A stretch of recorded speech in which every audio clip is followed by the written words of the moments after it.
الله لا إله إلا الله محمد رسول الله لا إله إلا الله محمد رسول الله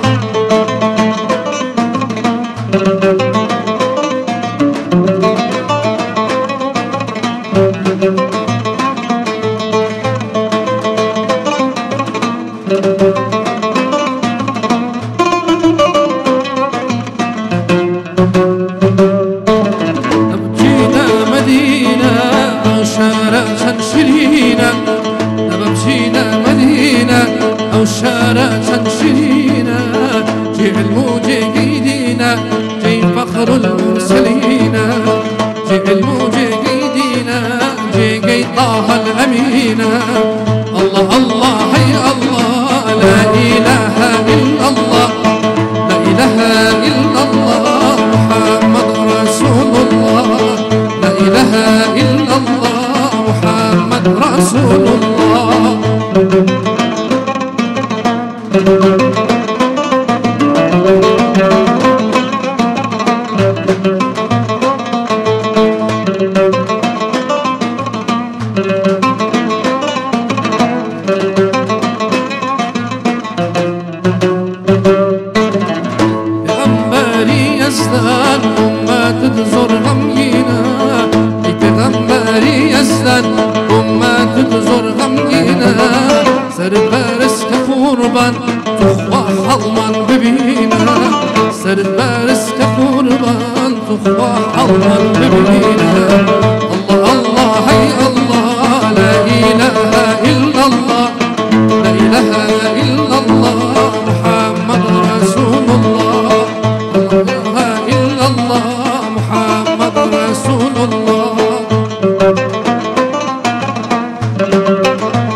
دەنگت خۆش دەستان خۆش بەخێر بێ کاک مەهران هەرکی دەنگت هەر جوڵاڵ و خۆش بێت بەخێر بێ یاخوا دەستێوەش خۆش مامۆستا ڕوان مامۆستا ڕێبوار یا ڕەبی ئەف دەنگی هەر بمینە سڵاو لە توش ببرە گەلە بخێرەتی خۆدیشتە ڕزی سعادەتە سڵاتان نەبێ بەڕێزان خۆشحاڵین کە لە سێەم پاشی و لە بەرنامەی پاشیوی کوردستان 24 لەگەڵ ئەوەی خۆشەویست دەبین بۆ ئەمڕۆژ کۆمەڵێک بڕگە و بابەت دەبێت کە قسەی لەسەر دەکەین وەکو شەوانی دیکەی پاشی و تەوەری جیاواز دەبێت ئەم شۆ قسەی لەسەر دەکەین و مامۆستا ئاینی و هەروە دکتۆریش لەسەر بڕگەی جیاواز و یاخود تەوەری جیاوازی دیکە قسە دەکەن لەگەڵ برای ئەزیزم جوان وإيش الله خدش ترازي كاتشوا مصل فيري كون فالبين إيش الله خد مال بحش تجيكم آمين يا ربي آمين دعاء كن هديش وقت دعاء كن تهيبا رمضان بيروزا بروجي قراب طيبة تيجي دعاء بانا إيش الله ده همينا قبل كنا السلام عليكم ورحمة الله وبركاته شباشي واسيش كردستان بسشارة في كشوا هو يوصي خوش يا ربي أفقارهم يا هرب مينت عمدي ساعتين خدمتها وان دنجت طيبة وان شیان تایبەتیت مامۆستا ڕێبواری مامۆستا ڕوانی و ئەفشەوە خوددا هەست کرد مامۆستا میهران هەرکە دیگەلمەدایە وی دەنگی خۆش ئەو شەو بە گەرموگوڕیەوە دەستیان پێ کرد بە هادی ئیجارەی یەکەم و دووەم ئێستا بە گەرموگوڕی ئەو شەو سەریع بی و تسەکی دیژی خۆش مامۆستا میهرانی هەیە شەوە ژبلی زەڕەڤەی سوڕانی خوددا هەست کرد کەرمۆنجی وادنیش دێ إن شاء الله تمام بله اگه خودی حس کرد ايوه خذي عسكر باش تقلع او بدلي جفان الحمد لله او بدلي اري فيت انت تشكر ما جيبوا ديج جوان يعني او سيم روج الدرو هشتا تشولا او قربالغي ايش لبرتي لبر او كشو هوا يا مدوي لدري زور الراس صار يعني كوما ميواني ام بيني لدري الرانجرين بوسر معي نعم حيفا اگه خودی حس کرد کشو هوا خوش بی کشو هوا خوش بو ورده کشو هوا دگورید او کاتا میوانەکانی دەرەوە هەرچی لە گروپە و ستافی تایبەتێ لە ئیش و کار و کاروباری جیاواز دەهێنرێن لە دەرەوە پێکەوە لەگەڵ ئێمە بەرنامەکە دەکەن ئێمەش لەگەڵیان بەشدار دەبین لە ڕۆژانی داهاتووشدا کۆمەڵێک فیچەر و راپۆرتی تایبەتمان دەبێت سەبارەت بەو ڕۆژێک کە لە نێو بازاڕ و لە هەرێمی کوردستانە لەسەر جەم ناوچە و پارێزگاکاندا کە ڕەمەزان چ هەیە چ دەکرێت دەگوزارێت تەنانەت بۆ دەرەوەی هەرێمی کوردستانیش باکووری کوردستان هەروەها ڕۆژاوای کوردستان یعنی ئەوە چ دەکرێت لەوێ چۆنە ڕاستیجی کەشوهەوە ڕەمەزانش نۆفچەیەکی بوو نۆفچەیەکۆ دیجداوە جوان جداهی خودی حس کرد هەمی ئەم دڵپۆش تەنانەت هەر لە ئەمڕۆ پێم وایە بێت هاوکارانم لە بەغداشەوە لەگەڵمان دەبێت بەزانین ناوچەکانی دیکە لە عراق ناوەڕاست و خواروی عراق لەوێ چی دەگوزارێت لەوێ شێوازی تایبەت هەیە لە ڕەمەزان بە تایبەتی ئەو خواردن و خۆراکانی کە هەن زۆر جار دەبێت باگل لە بدونت بەبیرە پارسا باگ لە بدهن چوومە بەغدای خواردم بەڕاستی بەتام باوەڕم نەدەکرد یانە خواردنەکی زۆر قورسبی لەسەر مەعیدە نە وەختە خواردن والله شەو بوو شەو نانی ئێوارە بوو شەومان نانی ئێوارە فەرقیێت و کاتێکی درێژت لە بەردەمە تا دەخەوی بەس پاشیوام بیخۆی ناشزانم یانی لەبەرەوەی کەم نەمخوارد ناتان دەچین ئینشاءالله باش ئەف جداهیە ناوچەیە بوو ناوچەیەکە دەب تایبەتیژیت کەشوهەوەی هەیڤا ڕەمەزانە پیرۆزدا هۆسا ڕۆژێت هەیڤا ڕەمەزانە پیرۆز هاتینە تەقسیمکردن بوو ئەکە ئەم بێژین سێ بەشە وەکی هوسا هاتیە گوتن کو ئەوەلهۆ ڕەحمە ئەوسەطه مەغفرە وآخره عتق من النار بلا دەهێت ڕۆژە ئەولی یانکو هەیڤ یعنی دەهێت دەستپێکێت هەیڤا ڕەمەزانە پیرۆز دعایت هەمیە بۆ ڕەحمێ بن و هەکە ئەم دلۆڤانیە بئێکود نەبین خدان الرحمة ودلوفانية جي دلوفانية بمنابط بس أجا أم دلوفانية بإيكودوب بين وهربوا نوارك السنة عردي هاي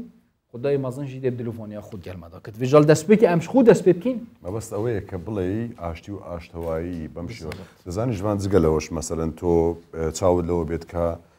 تو كرحم ياخذ بزي ياخذ آشتوایی لقل کسی چی دیگه دکی بنرمونیانی لقل یهال سکوت دکی زگلوی کتو تعوری و پاداشته بیل لا خوا و خواش او لقل توبکات يعني شتيشي ديكش ئاسوودەیی ڕۆح دەروون یعنی ئێستا زۆر جاری وایە خۆت دەتوانیت لەگەڵ کەسێک نەبوریت لە کەسێک بە جۆرێک ینی ئەو شتانی کە لە دڵدا هەیە هەڵی بگریت ئەمە وا دەکات و ڕۆژ بە ڕۆژ ینی ئێوەش بینەران ینی کە دەزانن بەو حاڵەتەدا تێپەڕیون ینی ڕقێک جۆرێک لە ماندی دەکا ماندوێتدا لەگەڵ خۆت گەورە دەکەی ئەمە وا دەکات کاریگەری لەسەر هەموو تەندروستی و شێوازی بیرکردنەوە تەنانەت پێستیش هەر قسەکەوە ڕقم لێ هەرگرتووە مەسەلە فلانە کەس ئەو ڕق هەرگرتنەوە بارەچی قورسە لەسەر شانت لە ناو دڵت معدل دڵت توندا ڕقت لەوەی دەبتە ڕقت لەوەی ئێلو ئەو بار قورسی هاوی لە ژیان لو يعني سبب هەر لە مەسلحەتەکەی لۆ سەحەتی خۆت خراپە لۆ تەندروستی خۆت هەر بەجددی پێش ئەو ئەمە وەکو هەندێک باسی کرد جارێ ئەمە ئەوەی ئاخرەتی لەلایەش جدانی کە گوناح و ئیتر قد چاو ام این استزادان ایشالله خود یعنی مسزانه در سروان استاد داره ام بحث تندرستی ها خوب کن افتش چند خراب بود تندرستی ها مروی و کی تو کربش اکی راد کی و تو نه دلوان بید گل خلکی مثلا تو لیبوردیل دفته نبود خود این اکتاکی کی نخوشی اکجی یعنی خرابی اکجی برامبری مروی کن مروف همی هاولا که بدد دی لیب بورد هندین اوه یعنی وچیه لا پارا کسبی اوه کن گل همیا جا خود حس کد ها اوه دی بابت می افشه صيلة سر دكين لقال خذ حسكت إن شاء الله لقال ما مستهي عيني ما مشوا شو ما لقال خذ حسكت أفشوا ما مستوى مخلص قوانين دجال ما دوبت بيش نوجو تارخين ما مستوى خير بي كفرمو وكرم كده في ما السلام عليكم جلا خوشحالين ورحمة الله أبي رمضان يجي بخير بي جوابت ما بديت نهار عليكم السلام ورحمة الله وبركاته يا أخوة بخير بي ما مستوى بخير اتمام مصطفى رمضان شتبيل امين يا رب واقبولك يا رب اللهم لا تانا نقوش ما دينا بين خوا خير تام بنوس يا ربي صار انا بردوامن باشيوان شو نخوني دكان ابو مسلمانانه ك لديار ما دادنشن سلا هەرێمی کوردستان بە عراق چ لە دەرەوە ئەوە گەورەترین جیهاد و گەورەترین ئیش و کاری زەنابتان لەو مینبەرە خزمەتی ئەو ئاینەیە و نعمەتی خوایە ئەو بە جیهاد حسابی بەجی ئارێ والله هەر کەسە و بە جوهدی خۆی و بە جیهاد ئەگەر ئەمەنیەتی خۆمان ڕێک بخینەوە کە مەبەستمان خزمەت گەیاندنێک بێت انشاءالله خزمەت گەیان هیچ زەڕێکی تێدا نیە بەس نەفعە چاکترین کەسیش پێغەمبەر دەفرێم چاکترین کەسانە کە نەفع و سوودی هەبی لە بۆ خەڵکی بەیەک وشێ کەلیمەتون طەیبەتون سەدەقە زۆر باش ئەو کەلیمە جوانانە و چاکانە هەمووی سەدەقەیە زۆر باشە پاریش هەر لەگەڵ هاوکارم ژوان پێکەوە بەرنامەیەمان کرد تۆ ینی پێم خۆشە مادەم هەر باسی و بابەتت کرد ئەوەندەش کە و چەند ڕۆژەی ئەو سێ ڕۆژە ئەوە خەریکین پێشکەشی دەکەین انشاءالله خوا عومر بدا تەواوی دەکەین چ ڕاو سەرنجێکت هەیە لەسەر ئەو بەرنامەی کە ئێمە دەیکەین هەم لە ڕووی ئەو بابەتە گفتوگۆ دەکەین لە بابەتە ئاینیەکەوە هەروە لە ڕووی تەندروستیەکەشەوە ئەوە لێ دەگەڕێن بۆ کەسی دیکە بەڵام لە ڕووی ئەو تەورانی کە هەڵی دەبژێرین لە ڕووی ئاینیەوە کە ئێمە گفتوگۆ دەکەین چ ڕاو سەرنجێکت هەیە ئەگەر ڕەخنەیەک پێشنیارێکت هەیە دەستخۆشیەکت هەیە کە هانمان بداوە ڕەخنەیەکی بۆەوەی چاچی بکەین هەڵە سەرتا دەستخۆشیم لێکردن الحەمدولله وشکر دیارە بەرنامەکە ئەگە جێگای دەستخۆشی نەبی ئینسان شاهدی زۆر تاوانبارش دەبی وانە شاهدیەکی لەو گۆڕەی بدەی بە گەروانە بینە دەستەکان خۆش بێ خوا خێرتان نووسی یا ڕەبی الحەمدولله وشکر کەسانی لێ هاتوون بابەتەکانیش بابەتی ڕۆژانان بابەتی ڕۆژانان ئێستاکە ئەو فەرمودەیەکی خیندۆ ئەوەلەکەی ڕەحمەیە و وەسەتەکەی مەغفیرێ و ئاخیرەکەی عیتق منە النارە هەمووی پەیوەندی بەو بەرنامەی ئەو شۆکە تایبەتمان کردی و ئامادەمان کردیە بزەبەت ڕەمەزان هەخۆی لە ئەوەندەی دەبینی تۆ لە لێبوردەیی خوای گەورە و لە لێبوردەیی موسڵمانان لەگەر یەکتری کەسە شارەزاییەکان زۆر شەرتە کەسە شارەزایەکان هەر کەسە لە بابەتی خۆی بێ ینی لەوانەیە ئێستاکە لە بابەتەکی ئاینی لەوانەیە شارەزاییم نەبی بەڵام زەنابتان کە پەیوەندی دەکەن بەڵێ مامەستا ئەو بابەتەمان هەیە کە بەشدار بکەیت زۆر شانازی ئینسان بڕێ وڵڵاهی شارازیم لەو بابەتەی نییە ئەگە بابەتێکی هەبی لە بۆم هەر بژێرن ئەگەر پێشەچەکە درێژش بێت و بەرلەوەی کە بچینێن و بابەتەکە دەمەیە ئەوەش باز بکەم ئێمە هەر لە سەرەتایی ئەوەی کە دەست بە بەرنامەکان بکەین لەگەڵ دەستەی ڕێکخەرانی و ئامادەکارانی بەرنامەکاروە لەگەڵ بەڕێوەبەراتی گشتی کوردستان 24 کە ئێمە خۆ ئامادە دەکەین بۆ ئەم بەرنامەیە لەسەر کۆمەڵێک بابەت گفتوگۆمان هەبووە لەوە گرنگترین شت ئەوەیە ئیسارەی کۆمەڵێک بابەت نەکرێت کە کاریگەری خراپی هەبێت هەم بەسەر کۆمەڵگەدا هەم بەسەر ئاین و ڕەنگە زۆر جاریوا هەبێت جۆرێک لە چاوپێکەوتنەکان جۆرێک لە قسەکان نەفەسێکی دیکەی هەبێت جۆرێکی دیکە هەبێت لێدان بێت یاخود هەر حاڵەتێکی لە بابەتە لێرە ئێمە هەوەکوی خۆمان ئەو مەسوولێتی کە لەسەر شانمانە و ئەو ئەرکی کە بە ئێمەش سپێردراوە دەستەی بەڕێوەبەرایەتی کوردستان 24 لێرە مەبەستەکە خزمەت گەیاندن بووە بە کۆمەڵگەی مسلمانان کە کۆمەڵگەیەکی هەرە زۆرینەیە و بە تایبەتیش لەم مانگەدا کە تایبەتە بە مسلمانان لێرە هیچ ئیسارەی کۆمەڵێک هەر بابەتێک هەر حاڵەتێکی دیکەی نەخوازرا و مانوێت دیکەینە لید و کاپشن و سەردێڕی کۆمەڵێک بابەت لە پێناو ئەوەی کە زۆرترین ڤیو و بینەرمان هەبێت ئێمە نەخێر تەنیا ئەوەیە کە خزمەتکردن بەڵێ ئەنە دەستەکانتان خۆش بێرێ والله ئینسان چارەسەری برینەکان کە نەک برینی زیاد بکە هەر سەرێ ڕێکێبین حەسکردجامان بینە سەر بابەتی خو و مەبەستۆمە تایبەتیژی سەروی دەمی دۆگەلە جۆرە یعنی ژیانە مرۆڤیژی نەخۆش بێت نەفسیەنژی مرۆڤ نەمرتاحە دومەیەکی حتا مرۆڤ تووشی نەخۆشیاژی بێت و ئاخرەتێژی بارگرانیەکە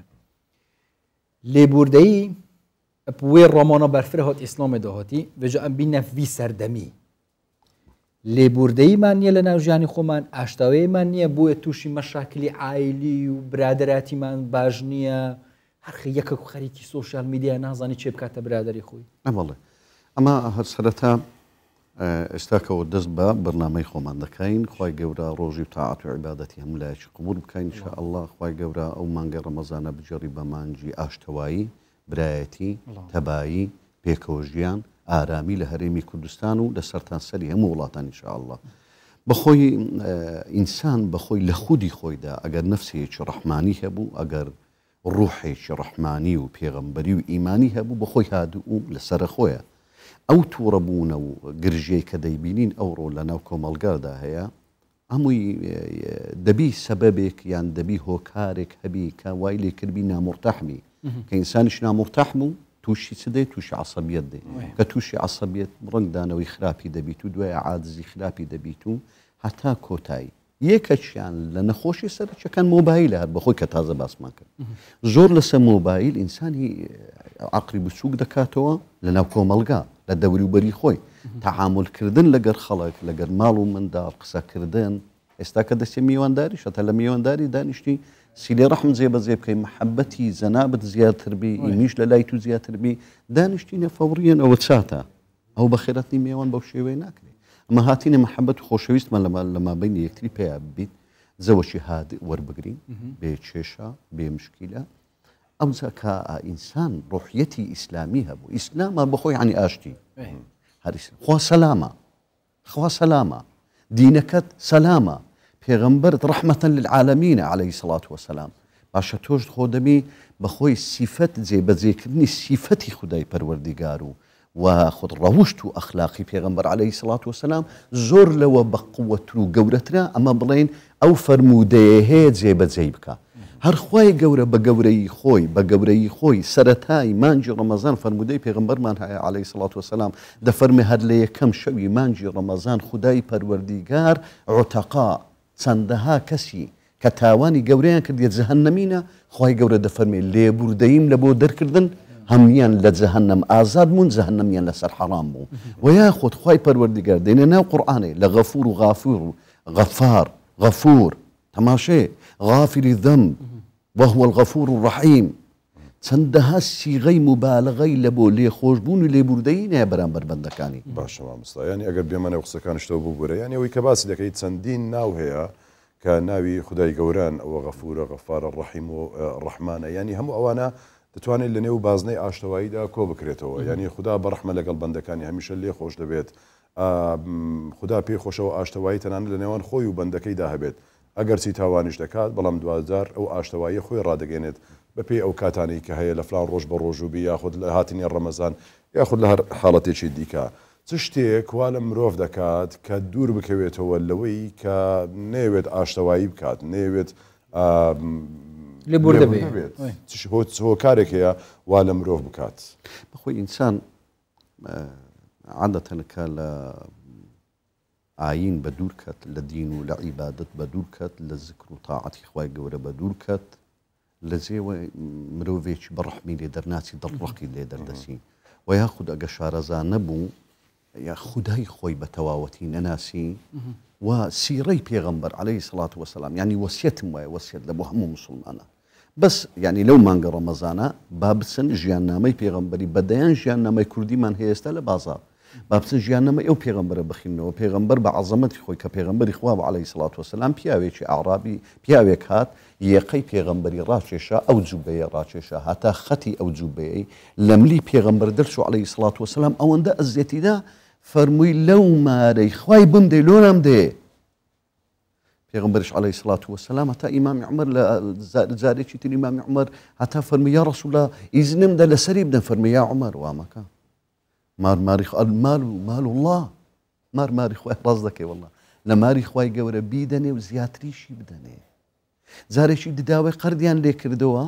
داوای قەردیان لێ کرد زۆری پێغەمبەر ئەزیەتدا ئیمامی عومەر فەرمووی لەسەری دەدەم پێغەمبەر تووڕە بوو فەرمووی عەلەیهی سەڵات وەسەلام فەرمووی داوای ناحەقی نەکردی یا عومەر لۆ دەیترسێنیێت و داوای حەقی خۆی کردی ئەو کابرایە بەس پێی برێ بە جوانی داوای حەقت بکە بەمیش برێ یا محەممەد ئەی پێغەمبەری خوا حەقەکەی وەی بدەوە مادەم ترساندت ئەگەر من یەک بادیە قەسب ئەو قەردارم بڕۆ دوو بادی بدەوە یەکەشیان قەردی خۆی یەکەچی لەبەرەوەی ئەتۆ ترساندت یعنی ئەو پێغەمبەر عەزیمە عەلەیهی سەڵات وەسەلام هاتینە شیری خەوی لێکەوتووە شمشێرەکەیان دەستگەیاندیە لەسەر ملی دانایە گوتی من ينقضوکە یا محەممەد چێ دەربازت دەکە یا محەممەد پێغەمبەر بەس فەرمووی ئەڵڵا ڕەشیری لە دەست بەر بۆ پیاوەکە شمشێر لە دەستی کەوتە خوارێ چکە ناوی خوا هات پێغەمبەر برندی کرد عەلەیهی سەڵات وەسەلام فەرمووی ئەدیشێ ئەتون دەرباز دەکا پیاوەکە ڕاوەستا یا محەممەد ڕەحم پێ بکە فەرمووی ئیمان بینە گوتی ئیمانیش ناینم تی زۆر چاکە فەرموو بڕۆ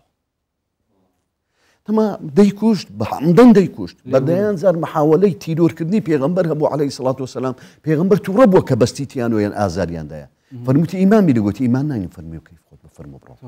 ئازادی باشە لەو ژیانەی پێغەمبەر عەلەیهی سەڵات وەسەلام چ وەردەگرین لێبوردەیی وەردەگرین کاکە لە ناوی خوای پەروەردیگار و لێ دەخۆش بوونی ئەو مانگە مانجی عەفوە لما يستاك لبو ليلة القدر ساكترين وسيتي بيغمبر عليه الصلاة والسلام فرمي جيشنا ليلة القدر عيسرة عائشة فرمي تسبلم فرمي بري اللهم إنك عفو تحب العفو فاعفو عني ما شاء الله باشا كسك داواي عفو دكا لخواي قورا كواي كربي أو خواي قورا رحمي بيبك كسانش عفو كربي خواي قورا دفرمي والكاظمين الغيظ والعافين عن الناس والله يحب المحسنين ما مصطفى باليرا هردوش تكن بينا برانبريك او ديني حقه وامن لسر حقم او ديني بياوانا نابي لحقي خود خوش بي مثلا اما بنمونه دينوا كابراك صور غدرم ليدكا صور من دبي داوي حقي خوم كمو حقي خوم ورقرمو لو كاتب باشترى امن بياوانا ايش كيف كم تسكدل خلق دري او غدري شي ليكرا او استدل بابر وسنيا يعني عفوي كم هر غدريك بي شهان يام باشترى پیغمبر عليه الصلاة والسلام دشار بدر كرا لما كي كتشو دري لما كي قرياش فرمي والله خوشترين بلاد لاي من اتوي اي مكة دريانك البامنا دروشتم آزار ازيد دركرني همو صعابان مال بتاران بردن كاتي فتحي مكة كرت هموي اسير كرت كتا بدستي فرمي ستان ليدا كم يعني والله اوي اتود ناسين بيابيشي كريم الرحيم يا محمد فرموا اذهبوا فأنتم طلقاء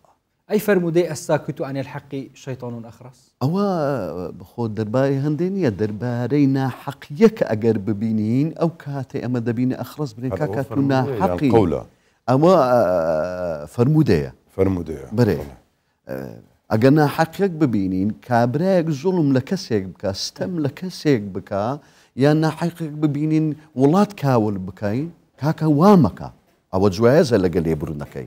ليبردن اوي لما بين دوكس عادزيك بيدا دبي يان شيشك مان هي كيش كوملاتي بلى فان تنازعتم في شيء فردوه الى الله ورسوله دقرينو ايات فرمايش تضلي ايات شرعيا خواي قورا ما مستعيش ايني دادن شيء لجني فتوى من هي لهوليري جنو ميردك تشيشان هي عائله دو عائله تشيشان هي شيشة عشائري هي تقك رويدايا هيك كجرا آيات وحديث تدا فرمو بجيري آيات وحديث أو بيك فالصلح خير أما بس دائما خواي قورة دا فرمي صلح خيرا كاتي إمامي همزة شهيد كرا لخزاي أحد رضا ورحمة خواي قوري لسربي قصة كا همو تاندزانا زرجشان هنا داري بارسيان كربلين وحشي واي ليدا برميك ليدا كاتي وحشي ويست اسلام بي كاسلام بي وحشي باوري نذكر خواي قورة ايمان داريتي بي قبول بكا بلام خواي قورة صار ايتي لدرباري وحشي نار دخواري بس ايماني بيني لبو او وحشيان بكوتي دا جرموا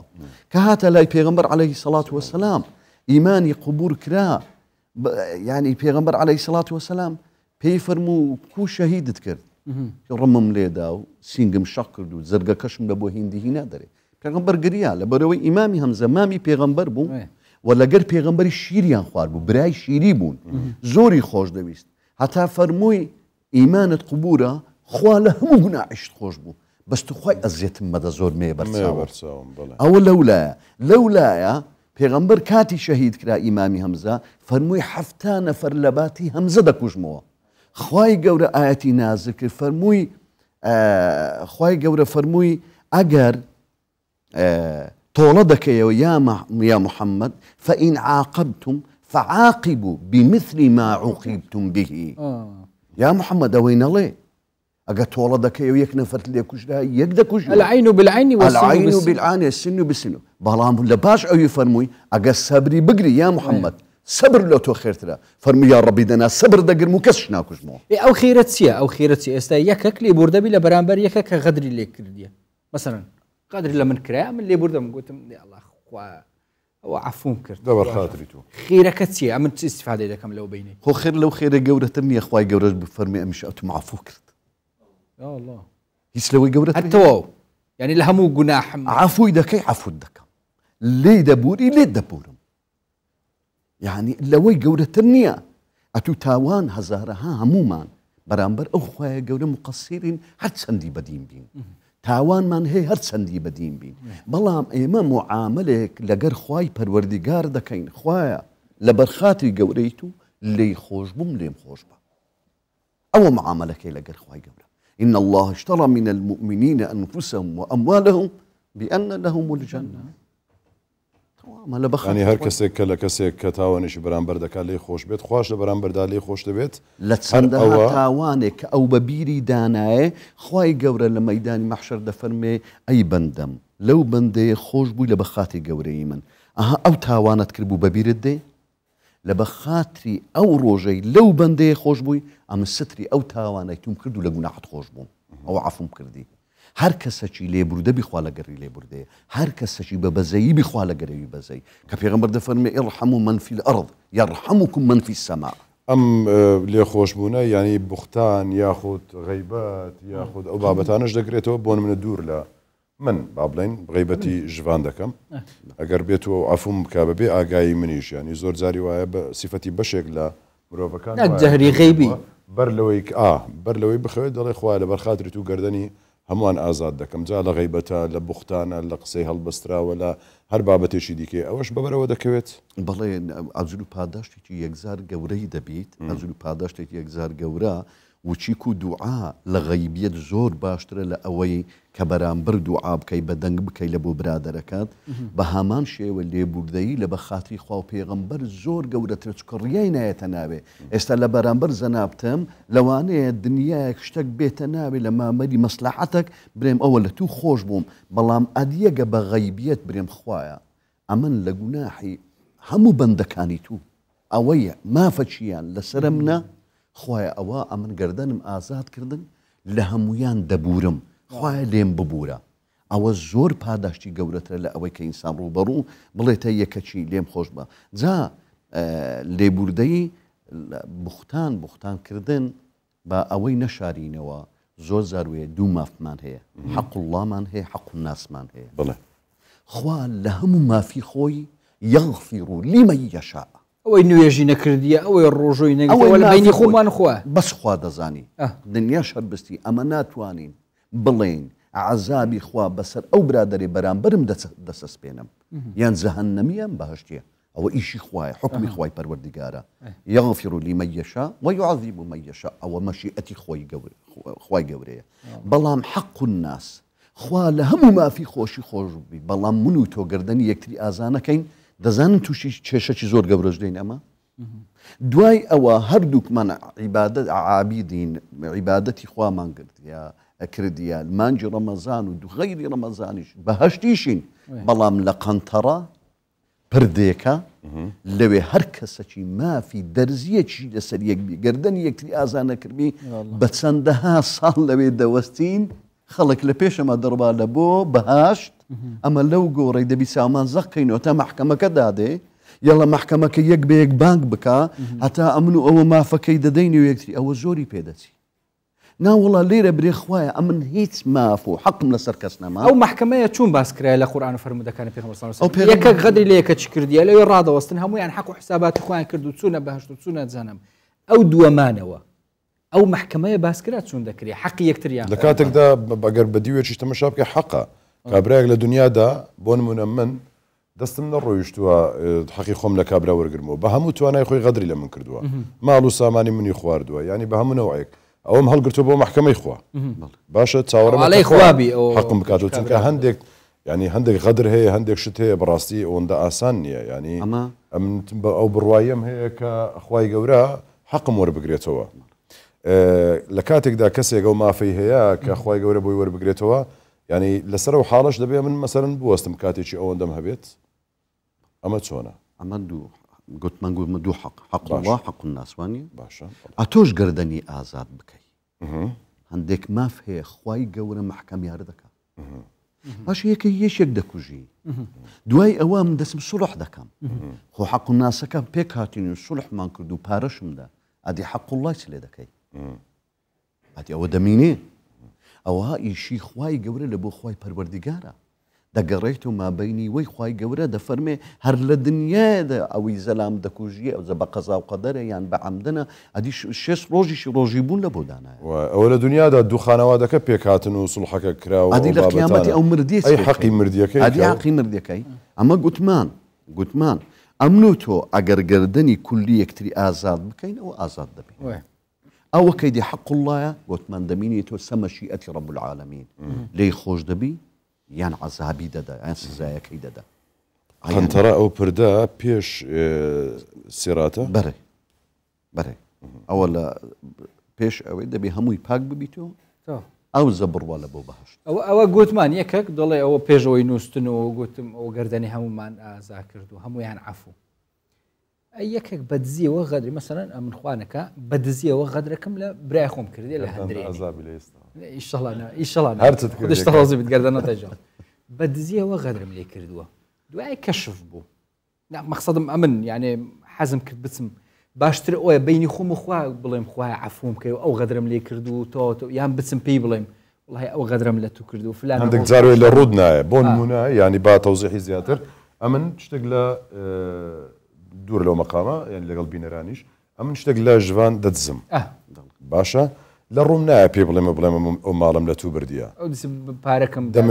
يعني اشتشوا حالتك شرم دكام يعني هر زورك لو بابتانا اقرب ميو مبلغي كلهم بردو ياخذ او كالاي كبايت سنه دي خرسين لهم بردو بميو تصري كارك بميو باشكي بكم خير ولا ضلي خوشم بابلين داوي اللي بردم بكمو يعني شتي هي يزري كارك هي دبي بريكارك للريكارك كان الا حتميا غيبة تكردي آقاي لي نبو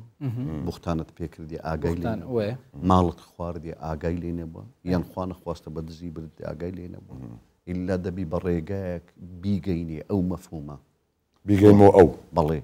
حقيقة لسرمنا زاقا دزاني كشتنو كشتن كاري لي بيدا دبي فتنة دروز دبي مثلا للريقاي خوت ناتي للريقاي ما مستايش آيني ما مستاي بريزم أمن كاتي خوي أو هام كردي لف برامبر فناكس استا دترسيم شتي جروب دا قوابلين أما مستاي آيني دسي دزاني لقا كابري دكاتو يك صلحك دكا دزاني يكلابو درينا بخوي ما مستا أجزلامش لما كوش بتازة ما دام أتوهاتي من عفو يكم دركا كفران كسفنان والله ما قال لي رانا بيني والله يتزاري واحد رانا بيني زال لي رانا بيني فتنة دروز دبي دبي بزاني دبي بشي ويك ما قنا أم دسمك إني براسته خو بينار مدزيم لفتو كردين أم زار ويجش لسمين بر ججنانا تم خلشينا واعي ساب كان واعي دابنين مالي هموتانم خواردوا بوختانم بهموتان كرديا غيبتي هموتان كرديا للراهي أخوة قردن آزاكن للراهي أخوة قردني هموتان آزابي هر كسشي حقا شيري للاي من قردن تنخوش آزابي مفهومك دبي بقيني بهر نوعك بدبي بقيني حقك بداية مثلا بوختان بكرديو كابراتش اوها عين لنا او ما جيت بلم كاكا غلطتم كرت والله او كابرا او هانيه فري بقرين مو حق زور جوانا او زور جوانا ما مصطفى فران كسوان ابو امن بوختان بكرديو زور ما مصطفى مثلا فلان كسي ناي ناسي بس سبحان الله ببرد كل فلان كز نازن رقم لي الرق كابراتش اوها ناشي ناسي بقناح لسرمان حسابه يعني هكذا يقصكم كردية والرقم ليه وتو الرق لي بونو ببي حقر تاوانا كم بيغمبر دفرمي لا تباغضوا ولا تحاسدوا ولا تجسسوا حتى آخري دفرمي وكونوا عباد الله إخوانا وكو بندكان إخوائي قبل وكو برابيكو بجين يعني بغضوا غرزوا رقوا تشينينا وضل وكو إيمان قناحة بلي أو الزور باو إستا ضلي سبحان الله فلانك الزور رزاقران الرقم ليتي إلو لو قوري لو يعني خواهي قورا أما يدرس كرديا باختلاف ألسنتكم وألوانكم لو لسا زمان رقم لتوبي لو لسا رنق رقم لتوبي قرش بيستم سبي بيستم أو هركس بخوي دجيدو سلامي لدكم يسرقش ليه هرناقرم ببيه يسحقوا ما مثلا أنا كابرة طبيعتنا خوش كيف خويتي بقى طبيعتنا خوش خولا قرم نخوشني يعني إنسان الرقوشينا يكك لنا خوشيا هرا قورا كاني دروني أي علاج دبي خوي سابكا شكو بيغمبر فرمى عليه الصلاة والسلام الصبر بتصبر الحلم بالتحلم والعلم بالتعلم خولا الرهنانا أو ني علم يقبي بشي أو علم دخيني تحلم ونرمو حليمي لسر خوي خوت لي راديني صبر قرتن دبي خوت لي رابيني حتى فير صبر دبي وابكي أو رقوشينة لا ببي همو بندكاني خوي قورة خوش دبيتو حق كما إمام عمر خوالي رازي بيت دفرمي ده هر صفتك هر طبعك كبتويت مثلا ممارسی بکەی بیگری فترێک دوای چەند ڕۆژێک دوای دەبێتە تەبع و خوی ئەو کەسە یعنی لە ڕووی ئەلمیشەوە باس دەکرێت دەڵێ لە هەر حاڵەتێک لە هەر تەبعێک مەسەرەن تۆ بتوێت کەسێکی نەرمونیان بی مدەیەک ڕاضی لەسەر نزیکەی 21 ڕۆژ بە بەردەوامی لەسەری بەردەوام بیت دەبێتە بەشێک لە سیفەتی خۆت مانجی ڕەمەزان ئەو مانگە پیرۆزەی تێداینە ئەو مەدرسەیە ئەو مانگە مانجی فۆرمات بوونەوەی لە کارە خراپەکانمان مانجێکە مانجی تەدریب و ڕاهێنانە خۆ لەسەر خۆ ڕەوشتە چاکەکان بەو مودەیە 30 ڕۆژەکە داینایە لۆ نەیگۆ 3 ڕۆژ لۆگۆ فەرمووی 30 ڕۆژ لەبەرەوە بەو 30 ڕۆژە هەر ئاکارێکی چاکەت هەبی خۆت قەدەغەکە لە قسەی خراپ لە شتی خراپ بە خۆت لێڕادێ دەبیتە تەبیعاتت خۆ ڕەوشتت چاک دەبیت دوو برا لە یەک ماڵی قسە لەگەر یەکدی ناکەن ژن و میرد هەیە خودی ما پۆرێز شڵاف تەبیعەتە لەفمانە من قسە لەگەر یەکدی ناکەن کوڕ و باب ئەوانە عیبادەتیان قبوڵە ڕۆژۆ نوێژیان قبوڵە کو دەست بە تێگەیشتنێک بکەن دیسان لێک نزیک ببنەوە بڵێ بەخۆی ئەگەر من و تۆ مافەکمان لەسەر یەکتری هەیە هەر وەکو موسڵمانێک بەڵام ئەوان چەند مافیان لەسەر یەکتری هەیە مافی ئەوەی کە برای حەقیقین یان مافی ئەوەی کە ئەوانە ژن و مێردن ئەوە مافێک مافەچی تر کە ئەوان هەردووک بەندەنە و ئیماندارن دوو جار تاوان بار دەبن تاوانی وان گەورەترە چۆن ژن و مێرد لێک عادز دەبی و ڕووی تێک ناکە غەزەبیوان و تووڕەبوونی خوای گەورە لەسەر ئەوماری زۆر گەورەترە یان دوو برا یان کوڕ و باب یان باب و کوڕ یان کچ و دایک و باوک بەڕاستی تاوانێکی زۆر گەورەیە پێغەمبەر لە دەربارەی موسڵمانی ئاسایی دەفەرمێ لا يحل لمسلم أن يهجر أخاه فوق 3 حەڵال نییە و دروست نییە هیچ موسڵمانێک لە 3 ڕۆژ زیاتر مەرحەبای یەکتری نەکا ڕووی لە یەکتری وەربگێڕی ئەدی غزم و کەسەکان ئەدی ژن و مێرد دایک و باوک برا و برا دەبی چ موسیبەتێک بی لەلایەکی موسڵمانن لەلایەکی یەک عائیلە و خوێن و گۆشتن یعنی ئەوە تاوانیان دوو زار گەورە دەبی عیبادەتی ئەوانە چ لێ دێ فەرمودەیەکی دیمە هەیە پێغەمبەر دەفەرمێ عەلەیهی سڵات وسەلام کە ئەعمال هەموو دووشەمان و پێشەمان دەڕوا لە بۆ ئاسمان یان لە کۆتایی ڕەمەزان دەڕوات و غزمەت ڕەب العالەمین و ئولول دەدرێ خوای گەورە دەفەرمێ ئەو ئەعمال و کردەوەکان و ڕۆژی و عیبادەتی ئەو دوو عەبدەی من هەردووشیان ڕابگرن نێتە لای من هەتاکو مەرحەبای یەکتری دەکەن هەتاکو لێک خۆش دەبن هەتاکو لەگەڵ یەک چاک دەبنەوە ئەو کردەوانە مەینە لای من لەوێ دەمینێت و معەلەق یعنی لەوە ئەو هەموو ماندی بوونە و ئەو هەموو برسیەتی و توێنیەتی ئەو هەموو ڕۆژێگرتنا ئەو هەموو چاکە و عیبادەتە بەڵام خوای پەروەردگار دەفەرمێ ئەو کردەوانە معەلەقە بە چاکبوونەوەی وانە لەگەڵ یەکتری پێکاتنەوە دەزانی ئەم شتانە کۆمەڵک بابەت هەیە لەسەر مەسەلی ئاشتەوایی لەسەر پەیوەندی بەهێزی نێوان کەسەکان پەیوەندی کۆمەڵایەتیەکان ینی ئەوە دەردەخات کە هەموو شتێک تەنیا عیبادەتکردن نییە ڕوونیە تۆ کەسێکی زۆرترین ڕۆژ و دەگرێت هەموو شتێک عیبادەت نییە و هەموو شتێکیش عیبادەتە بە دیوەکەی دیکە ینی ئەوەندەی تەرکیز لەسەرەوە دەکرێتەوە فەرموو تۆ ئەگەر دوو کەس نێوانیان باش نەبێت عیبادەتەکانیان لێ وەرناگیرێت کەواتە لێرە ئەسڵەکە پەیوەندی کۆمەڵایەتیەکە و پتەوکردنی پەیوەندی کۆمەڵایەتی و هەموو ئەو حەق و مافانەیە کە بەسەر یەکدی داهێدی کوڕ و باوکە هاوڕێیە جیرانە ینی زۆر جوان باس دەکرێت لە ئاینی پیرۆزی ئیسلامدا هەموو ئەم بابەت هەدەفی هەموو عیبادەتێک دوورکەوتنەیە لە خراپە و خراپەکاری یەکێک لە خراپە خراپەکاری سیری قەتیعی سیلی ڕەحمە یان شەڕ و ئاژاوەیە بەخۆی ڕۆژی لعلكم تتقون يا أيها الذين آمنوا كتب عليكم الصيام كما كتب على الذين من قبلكم لعلكم تتقون فێرە تەقوا ببن خۆتان لە شەڕ و ئاژاوە و تەقوا خودێ بکەن بڵێ الصلاة تنهى عن الفحشاء والمنكر حاجە بە هەمان شێوە هەرچی عیبادەتە لە بۆ پتەوکردنی پەیوەندی کۆمەڵایەتی و پێکەوە ژیان و ئاشتی و ئاشتەوایی و ئینشەڵڵا خودشتە ڕازی بکەن ئامین یا رب بجا ئەم دەخوازە عەفو و گەردەن ئازاییەش هەر کەسێکی بکەین چ ئاشکرا چ غیری ئاشکرا ئەمە هین ئەمیل دەفخو بەنسبەت خۆمەوە گەردەنی هەر هەمووان ئازادی ئەوەی کە مەسەلەن جوێنێکە قسەی گەردەنی توش ئەوە ڕۆژگار دەڵێ منیش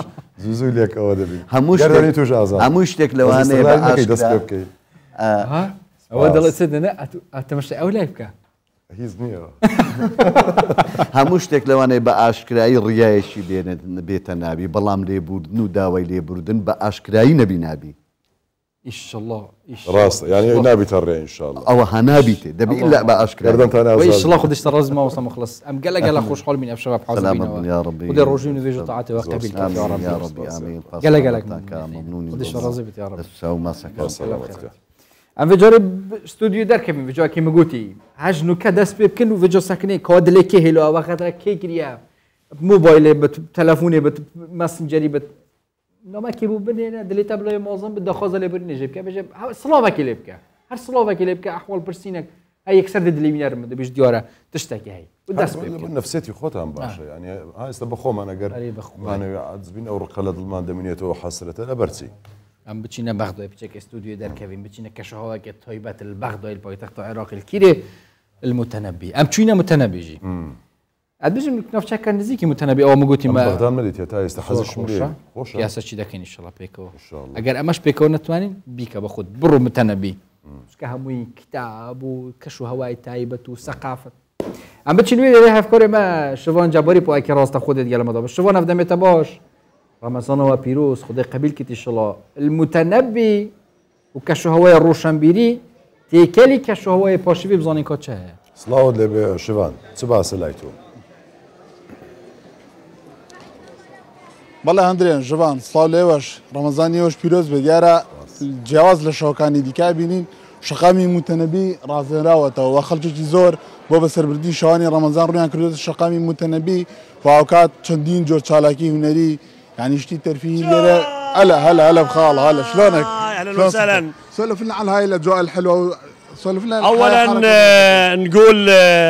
شهر رمضان مبارك على شعبنا العراق الطيب والامه الاسلاميه جميعا. الكلمه تلاحظ الاجواء الجميله في شارع الثقافه وهو شارع المتنبي وهنا عوائلنا المثقفه وشبابنا للصبح يبقون هنا ولله الحمد ونتمنى من الله عز وجل الامن والامان لربوع بلدنا العراق. سولف لنا على هاي الحركه مالتك. والابتسامه الجميله على شخصيتي الكريمه. انا الصراحه شويه هسه قد ما الناس تصور وياي وعوائلنا تجي وخاصه شمالنا العزيز. انا تحياتي لشمالنا العزيز هواي لدي متابعين يعني يجون هنا ويقولون احنا متعنين عليك من خارج البلد ولله الحمد يعني هذه الكلمه اللي اشتهرت بها ويعني حبت الناس الابتسامه من الصيح. والله ادري يا جبان اما انت يا زور ناس راه الشقامي متنبيه خلق زور رسمي لقى اقري وحركه شيء يعرفوني بالشمال تو مشغول يسرق لي تلفونك يسرق لي وانا قرتني لا بريك اديت بردست وحركه خويا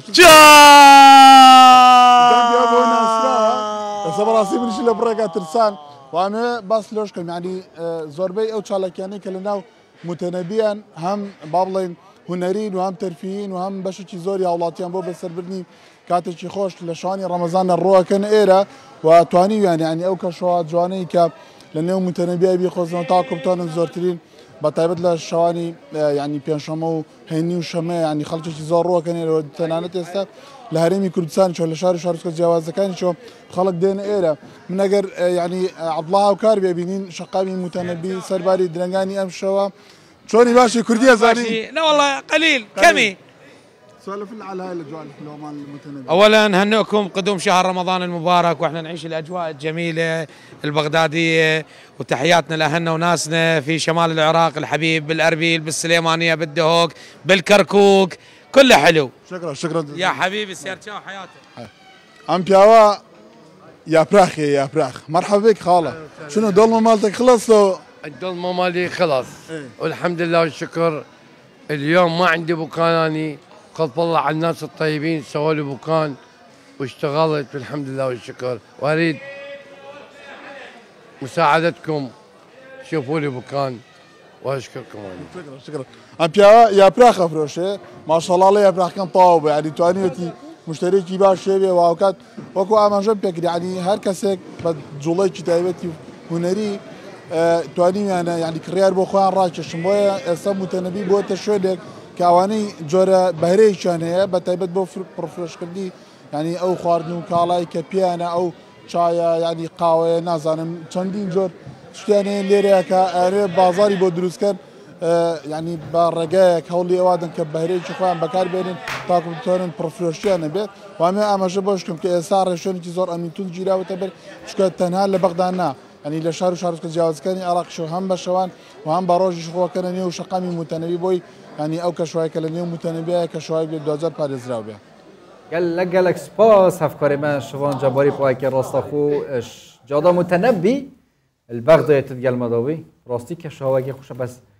چه مسئله وصخ خالی بی از بشم اشتا شفت دست بکنه ده قربال اختر بس شفت دهاتی المتنبي قالك سباس بوده شفت جهد خوارنين وكازيرتر قربال اختر بوده دائما استراحة باشوان ورمضان اكيد في ما يسكنوا تعجيل استاذ ميدي قالك سباس بوده شوان سباس ما عندو نبي فيك شو هو خوش وفيك شو جمع نشتيش خوش نبي ما قال بحسابي بابت جرينكر ام بيتشكش بابت روحانيات ودنگ و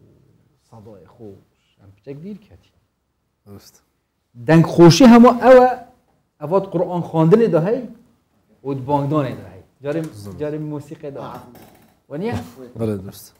که ماشاءالله هر خواندن قرآن و رتل القرآن ترتیلا بالضبط ونه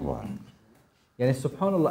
اف طيبت من ديا وحتى بجم پیغمبر صلی الله علیه و سلم بحث فرموده که هی بجد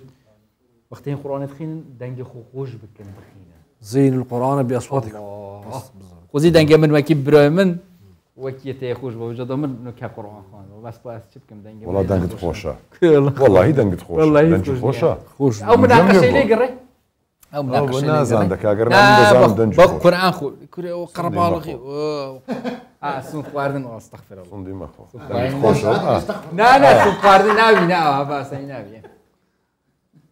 ام دسبك بقرآن هندك آيات القرآن بيروز ام قولي بين ومن اقولي بيجي بانكدان اكا طيبت ديوهاي درست اینجا تا حسی کیش که دست بگیر قرآن طبعا قرآن لبرا قرآن كشكي هم الشكي بركته باشا قرآنك بخوين باشان جمل لبانكدانك به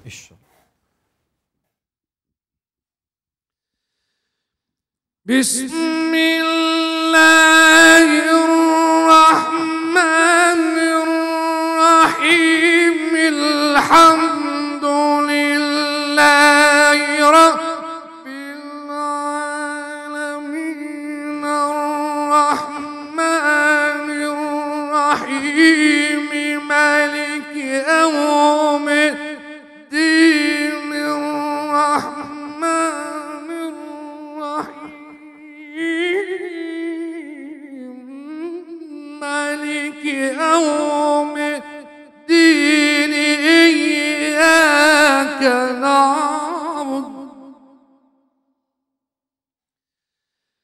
إياك نعبد وإياك نستعين اهدنا الصراط المستقيم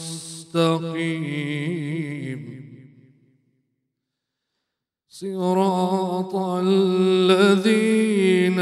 أنعمت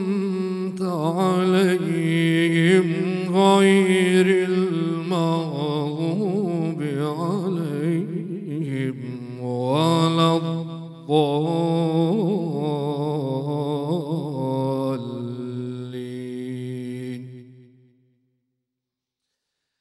بسم الله الرحمن الرحيم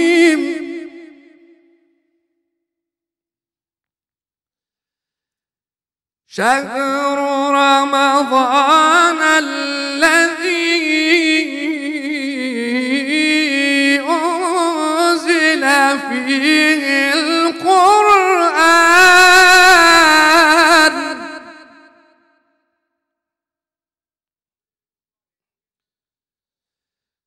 شهر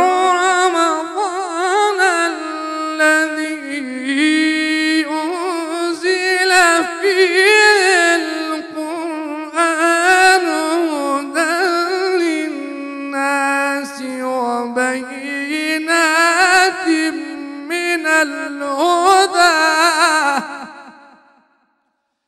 وبينات من الهدى والفرقان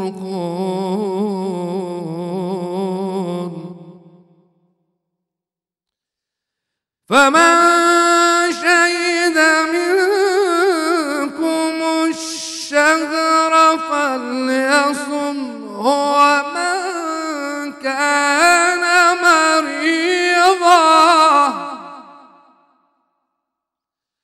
ومن كان مريضا أو على سفر فعدة من أيام أخر يريد الله بكم اليسر ولا يريد بكم العسر ولتكملوا العدة ولتكبروا الله على ما هداكم ولعلكم تشكرون صدق الله العظيم. بارك الله ما شاء الله الليبي دنگ زلالتر و خوشتر يا اخوة. ممنونم. اف نفسه يعني مثلا بدريجه توی آیات قرآن پیروز خینی بیتو تنفسه گفتی. بله. وابزام تكنيك شي تدا هي. خو تكنيكي هي بله واش طبعا ست تمرينيه يعني چند بخوينه بله. دشي زياتر يعني تناسب دشي بتن ودشي مثلا تناسب كشه وهمه یک جا در نبره این حالت پیوز نبید و شرط شدید تو همه حرفا دنگی خود تون بيجه بله. هنزار پیوست باریکه هنزار پیوست تون بيجه هندك كسي اگر او تكنيكش بزانن لوانه نتوانن بك هندك حالته بون منه لو شويه دلي مالك يوم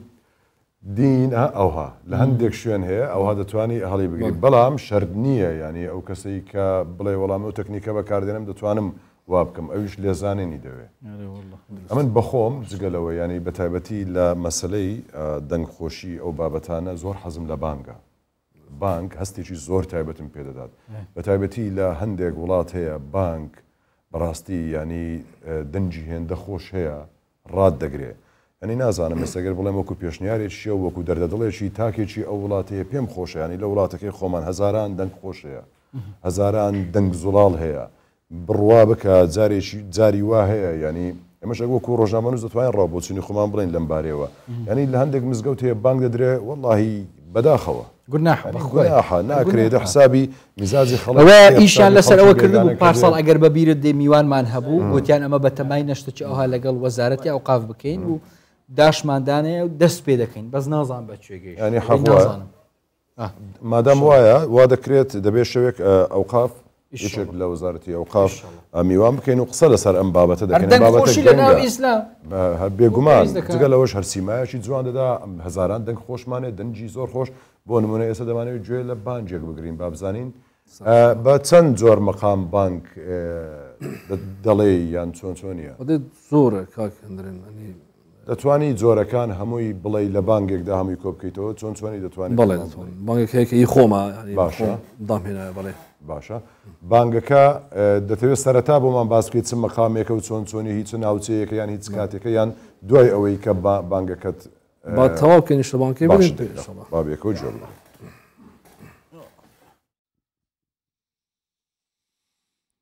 الله أكبر الله أكبر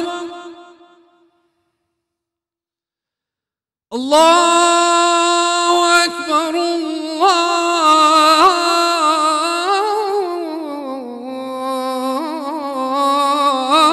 الله أكبر أشهد أن لا إله إلا الله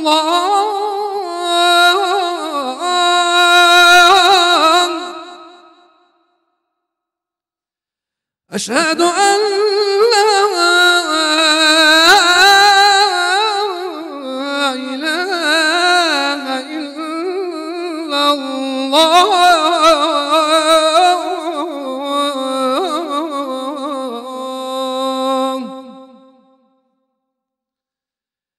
أشهد أن محمدا رسول الله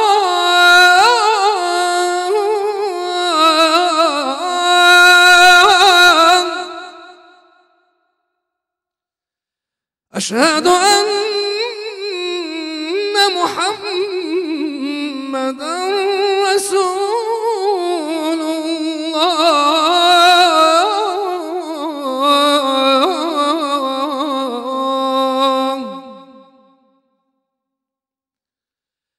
حي على الصلاة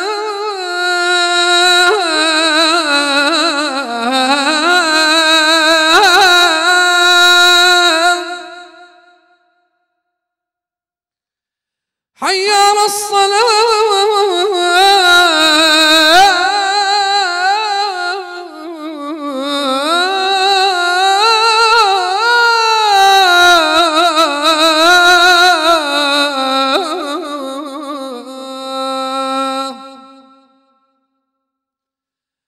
حي على الفلاح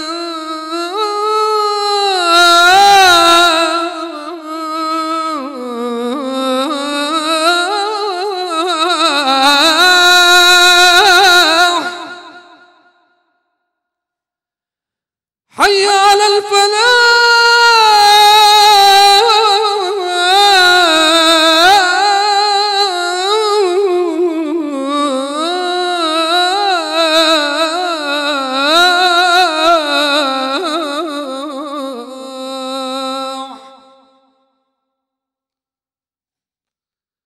الله أكبر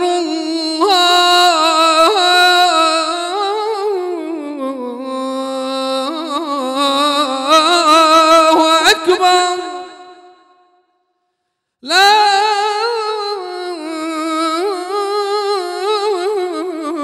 إله إلا الله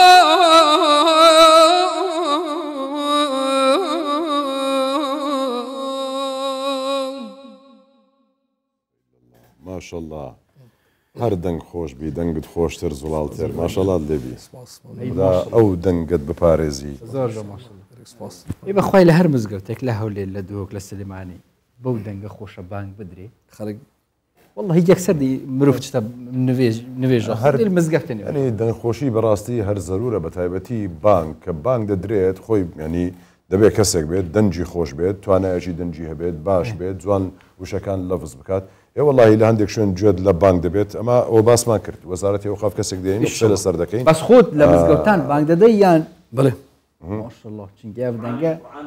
ماشەڵڵا بڵێ مزگەوتە وەیسی قەرانیە بەستۆڕی لە کەیەوە بانگ دەدەی نیورانێ نۆت و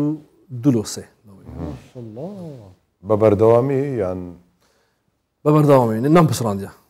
هەر بانگ دەدەمە باشە مەقامەکان ینی تۆ وەکو خوێندن ممارەسەت هەیە لەسەر یاخود هەر ئەوها ممارسی چۆن فێری مەقاماتەکان بووی واللهی کاکەندرێنی بەڕێز ئەمن هەر کە گچکە بووم تقریبن تەمەنم 13 ساڵێک دەبوو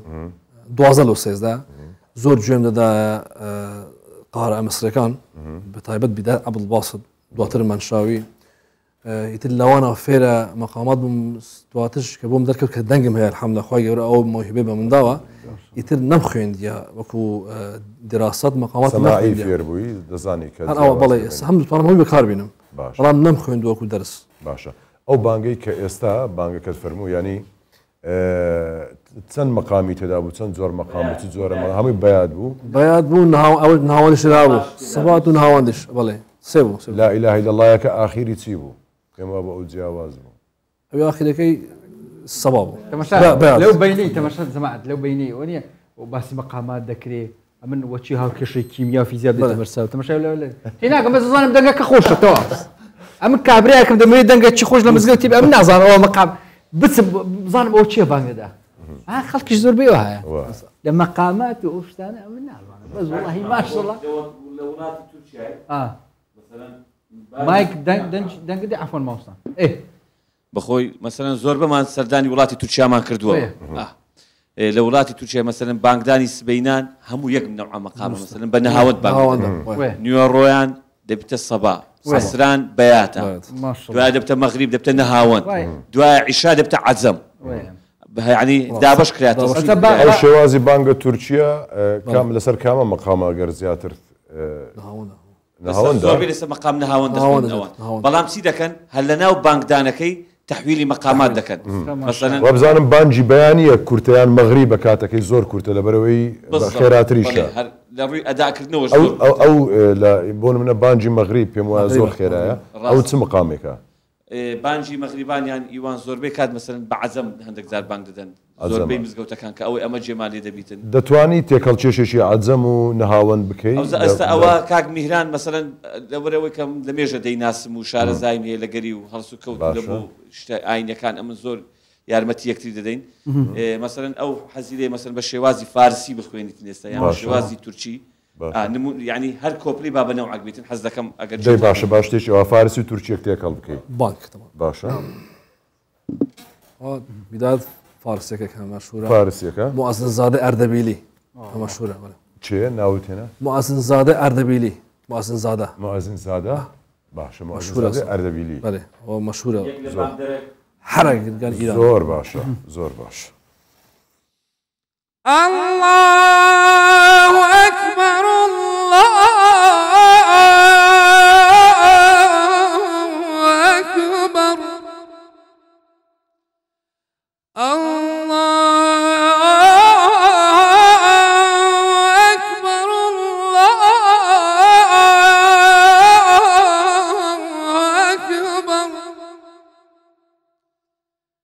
أشهد أن لا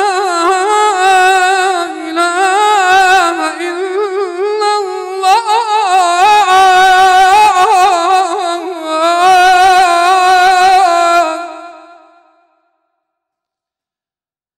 أشهد أن لا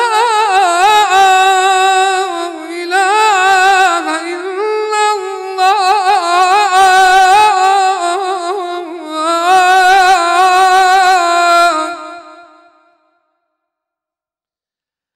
أشهد أن محمدا رسول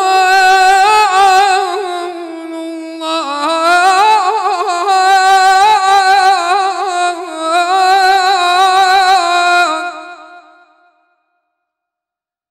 أشهد أن محمدا رسول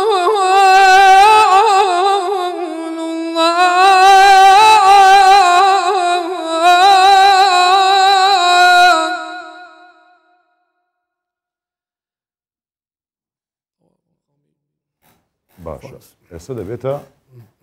تورکی باشا حي على الصلاة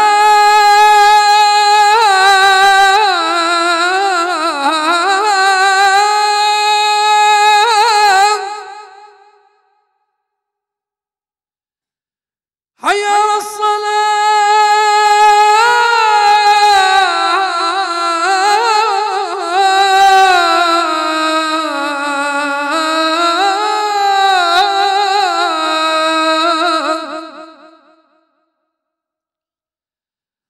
حي على الفلاح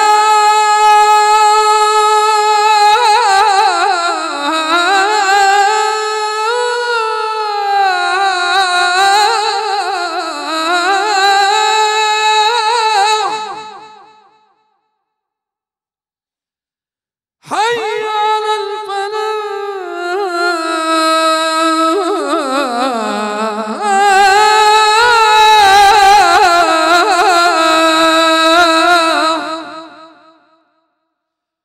الله أكبر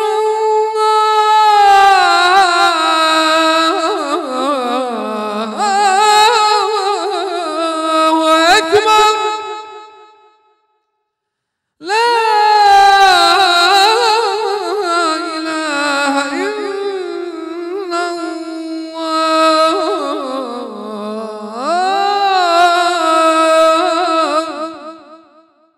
الله لا إله إلا الله ما شاء ما شاء الله بليبي خويا حق راس بتسم دورك على السنة تشكم ما شاء الله ما شاء الله ما شاء الله بليبي يا أخوة بتزدي بيويز دكا مزارع بەجددی لە ناو بەرنامەی لەسەر ئەو مەوزوعی ڕادەوەستین تەواو لە ڕۆژانی داهاتوودا کەسێک لە وەزارەتی وەقاف کەسێکی بلانی پەیوەنددار لە وەزارەتی وەقافەوە دێنین گفتگۆ لەسەر ئەم بابەتە دەکەین با بزانین بەس قەرار بوو کە ڕێک بخرێتەوە بانکدان و دەنجی خۆش و چ دەکرێت ئەمە بەجددی قسە ئەوە تازە باسمان کرد مەسەن ئەوە تامەچی فارسی تێدایە تامەچی تورکی تێدایە قەنەعەت کە نمونەکتان لو دەینەوە ئەم بەخۆم هەیتم خودێژە ڕۆزی شڵۆ جێی بەحەش محەممەد عارف جزیری کەسمەی نەگو دەنگوی نەبی بانگەچی هەیە هەر حەز دەکەی جێب دەیە تامەچی کوردی تێدایە ئەگەر مەجۆل هەبێت نوکەلدەف منە بەس یعنی دوای بەرنامە بە خۆمان جێت دەینێ باش هەر بینی خۆمان هەبە جددی تامەچی هەر ئەو کاتی کە دەیکەینە پێشنیارەیە کە بەم لەسەر ئەم مەقامە لەسەر ئەم شێوازە کە چۆن چۆنیە برژانگەک بێرە دوێە من ئەو من پۆرەی یا الله وەی شڵۆ خودشتە ڕۆزی بێت زۆر زیرەتر شتێکی مەگەلەکە لە وەستان مامۆستا و بتێر بێنە خوبادە گوستراحەتان دوای دەگەڕێنەوە دیسان یعنی ئەم دەی خودە حەز کرد بی دەنگی خۆش دێت گەلۆت بەردەوام بێت بجا ئەمریکا بچینە بابەتی تەندروستی باشە بابەتی ئەفشەوەی تەندروستی گرێدای تەخەکە کە تقریبا ژبلی کوڕۆ کە چژێت وەگرتی زۆرش مەترسیدارە یعنی شوێن نییە باز نەکرێ ڕۆژ نەبووە باز نەکرێ باسی مەترسیەکانی نەکرێ بەس ینی هەریۆ بەردەوامە ئەف دیۆردا هەنێ و تایبەتیش حتا تایبە ڕەمەزانە پیرۆزدا مەترسی و ئەو نەخۆشیە کوش جگۆرە کێشانێ و ڤەیپ و خشک و برایەوە ناچێت بەتایبەتی نەرگیلە و ڤەیپ ئێجا هەموویە زۆر بین ئەشکالە نوعی دەرکەتین ئەفشەوە دکتۆر سیامەت حەسەن محیدین پزیشکی پسپۆری نەخۆشیە دڵی و هەنەوە دەرگەرمەدەبێت دکتۆر گەلە بخێر دکتۆر بەخێراتی خوا بەخێر ڕەمەزانیشتان پیرۆز مەمنون گەلێک پیرۆز بێت لەگەڵ ڕەمەزانت چۆنی باشی هەر باش بیا باس لەوە دەکرێت کە زەرەر و زیانەکانی جگەرە و نەرگلە و ئەو بابەتەکانی ڤەیپ کە چەنددا دەمەوێت جارێکی دیکە باسێک بکەیتەوە کە زەرەرەکانی بەتایبەت ڤەیپ و نەرگلە ینی زۆر کەسەیە دەڵێت ئەمە ئاهوەنترە باشترە لە جگەرە دەمەوێت باسێکی خێرا بکەیت سەبارەت بە هەم ڤەیپ ئەوەی کە ئێستا باوە یاخود جگەری ئەلکترۆنی هەمیش نەرگلە ڕێز و سڵام هەیە بۆ بینەرانی خۆشەویست و هیوادارم کە لەو ڕەمەزانیدا ڕەمەزانێکی باش بەرنەسەر تووشی گرفت و مەشاکل نەبن لە مەسەر مەسەلەی جگەرە بەڕاستی یەکێک لە فاکتەرە مەترسیەکانی نەخۆشیەکانی دڵ و زەخت و ئەو جوورە شتانەیە کە ساڵهای ساڵیشەوە باسی دەکردرێ بەڵام بۆ دژایەتی وی و ڕاگررتنی وی کاری هەمەلایەنەی پێویستە یعنی کاری فقط پزیشکی و تەنیا پزیشک نییە ینی لە مامۆستای ئاینی ڕابگرە لە کۆمەلگای ڕابگرە لە کتێبی دەرسی ڕابگرە لە پەروەردەی ڕابگرە لە میدیاکارەکان ڕابگرە یعنی ئەوە دەبێت کاری لەسەر بکەن بە تایبەتی ئاماژەت بەوەی کرد کە ئەو وەی بوو نێرگەلە وێ تازەیە بە نیسبەتی جیهان نەک بە نیسبەتی مە ئەلان تۆژینەوەی لەسەر دەکەن و هێندێکیان باسەوەی دەکەن کە گرفتی لەسەرە بەڵام مەسەلەی نێرگیلە بۆتە مەترسێکی گەورە بە تایبەتی دەبینی خانمانش حتا دەیچێشن ئیوا هەیە کە ڕۆژە چەند جار دەیچێشە ئەو نێرگلەی هەیە من شخصیان قەدیمم لەبیرە پیرەمێردەکان نێرگلایان دەکێشا دەقە چارێکێک 20 دقە دوای تەواو دەبوو معقول نییە ئەو شتەوە دووسکەیدا دەنێن بنەی معسەل 2 ساعات 3 ساعات چەند ساعات ئەو هەردوو کەڵێ دەکا یعنی نابێەوە توتن بێ ینی دەبێت مەوادی کیمیاوی بێت دەبێت شتێک بێ کە بەهەرحاڵ بۆ تەندروستی دەبێت زۆر زەرری زۆرتر بێت لە توتنەکەی خۆمان بە پێی لێکۆڵینەوەکانی ئێوە وەکو دکتۆرێکنەوە بە دووەداچوونەکانتان تا چەندە مەترسیەکانی چۆنە لەسەر جەستە و لەسەر سی و لەسەر تەندروستی مرۆڤ بەگشتی بەدادەچوون بە لێکۆڵینەوەیەکی کەوا لێرەمە لاوازین لەباری لێکۆڵینەوە ئەمن نەمدیوە گەر هەش بێ لە دەرێژ پێم وانێ ئەو نێرگەلەیە ئێرە هەبێ ینی لە دەروی وڵات نایڵن نەمبیستۆکە ئەو شێوازە نێرگەلەیەکە معسەلەی کە 2-3 ساعتان دوو کەڵ دەکا هەبێ مەترسیەکانی کە بەحاڵ وەختێکی تۆ مادێکی کیمیاوێ بەحاڵ مەترسی خۆی هەیە و دەیبینین کە تووشی تەنگە نەفەسی تووشی زەخت ئەوانەی کە توش بوون زەختی بڵین دەرمانیش زۆر دەخوات چا نابێتەوە لەبەرەوەی کە جگەرە مادەیەکی تێدایە دەمارەکان گرژ دەکات تەنگ دەکات تاسک دەکات ناتوانێت تووشی مشکلەی دەکات بەهەرحاڵ بەم پێم وابێ کارێکی هەمەلایەنە پێویستە وەک ئەو شتێکە لە دەرەوەی وڵات کردویانە و لە دەرەوەی وڵات ئەلانەکە جگەرە بەنیسبەتی 50 ساڵەوەی پێش زۆر کەمترە لە زۆربەی شوێنەکان هەرقەدەغەن مرۆڤ ناتوانێت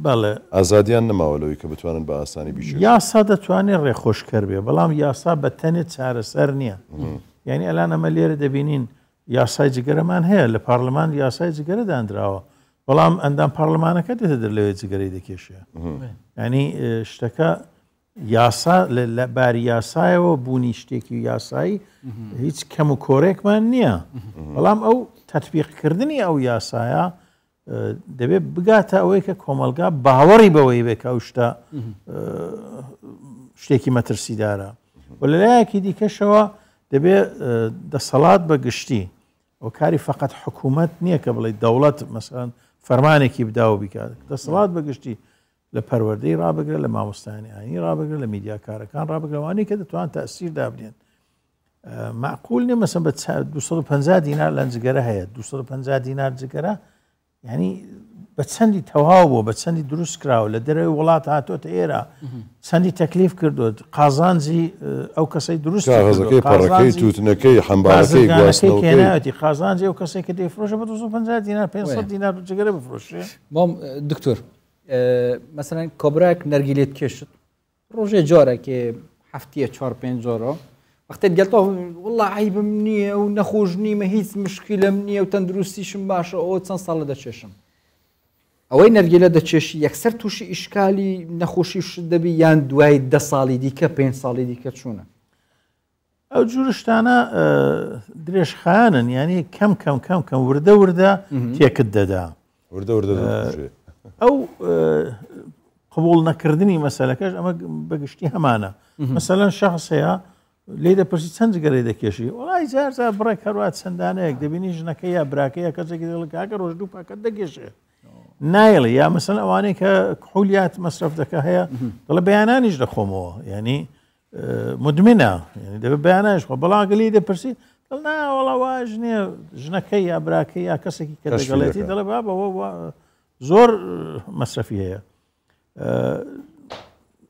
ناڵم بەداخەوە مەسالان بۆ خۆم نەخۆشم چەند نەخۆشم هەوە تووشی نەخۆشی شەکرە بوون گەنجی کە بە تایگەری ڕۆژە 5-6-7 تایگەری دەخۆنەوە ئێنەرژی خواردنەوە وزەبەخشەکان بۆتە مۆت وەک مدمێنیش دەبن ناتوان وازی لێبێنێ 21 ساڵ 22 ساڵ 25 ساڵ دیومە تووشی نەخۆشی شەکرە بوون ینی ئەو جوورشتانە تەندروستی وڵاتەکەمانەوە تێک دەدەن دەبێت شێوازێک بەرگری لێ بکردرێ دەنا جگەرەیەکی کە 250-500 دینار بێ نێرگلێکی کە 4 ساعت دوو کەڵ بکە دەستی هێندێک مەتعەمان ڕستورانان لەبەر بۆنی نێرگیلەکەی بەڕاستی هەناسە زەحمەتە ئەگەر بچینە کافتێریایەک خەڵکی چواردەورمان نەرگیلە بچێشن ئەمەش دوای چەند ساڵی دیکە مەسەن بەردەوام بچینەوە شوێنە دوای 10 ساڵی دیکە 5 ساڵی دیکە ئەمەش تووشی نەخۆشی دەبین لە دەرەوە کەون تۆژینەوە کراوە دەڵێ ئەو کەسەی کە لە تەنیشت جگەرەکێش دادەنیشێ ینی بۆ خۆی جگەرەکێشنێت دوو کەڵەکەی بۆ دیە ئەویش توش دەبێت تووشی مەشە جگەرەوە هیز و نەرگلەش دڵم ئەگەر تووتن بێ ئەویش هەروایە بەڵام نازانین ئەوە چێ موادێکی کارەسات بارترە ئەویان کارەسات بارترە معقول نیە شتێکی ئەوەن دووسکە تووتن لە هیچ جێ دنیا 4 ساعت دوو کەڵ بکە ئەی سەبارەت بە ڤیپ ئەو شێوازەکەی خۆت شارەزایت لەسەری هەیە شێوازەکەی سووتانی کۆیلە معسەلێکە لە شێوازی شلەیەەکە تێی دەکرێت و سووتانەکەی کۆیلە هیچ خەڵوزێک یاخود ئاگرێکی ڕاستەخۆنی تەنیا بەڵێ تەنیا ئەوەیە بە گەرمکردنی ئەو کۆیلە داغبوونێک ڕوودەدات و دوو کەڵێک دروست دەبێت ئەمەیان تا چەند موادی کیمیاوێ لە زۆر جگای دنیا ئەلانێک لەسەروەش قسەی لەسرە دوای هێندێک شتی کەمانەمە هەیە ئەو شتێک کە دێتەیەرە تا چ حەد دەگەڵ ستانداردی عالەمی تطبیق بکاتن یعنی مەسەن لە دەرەوەی وڵات لەوانەیە کۆنتترۆلی بکەن کە چەندەی دەبێت دووکەڵ هەبێت چەندەی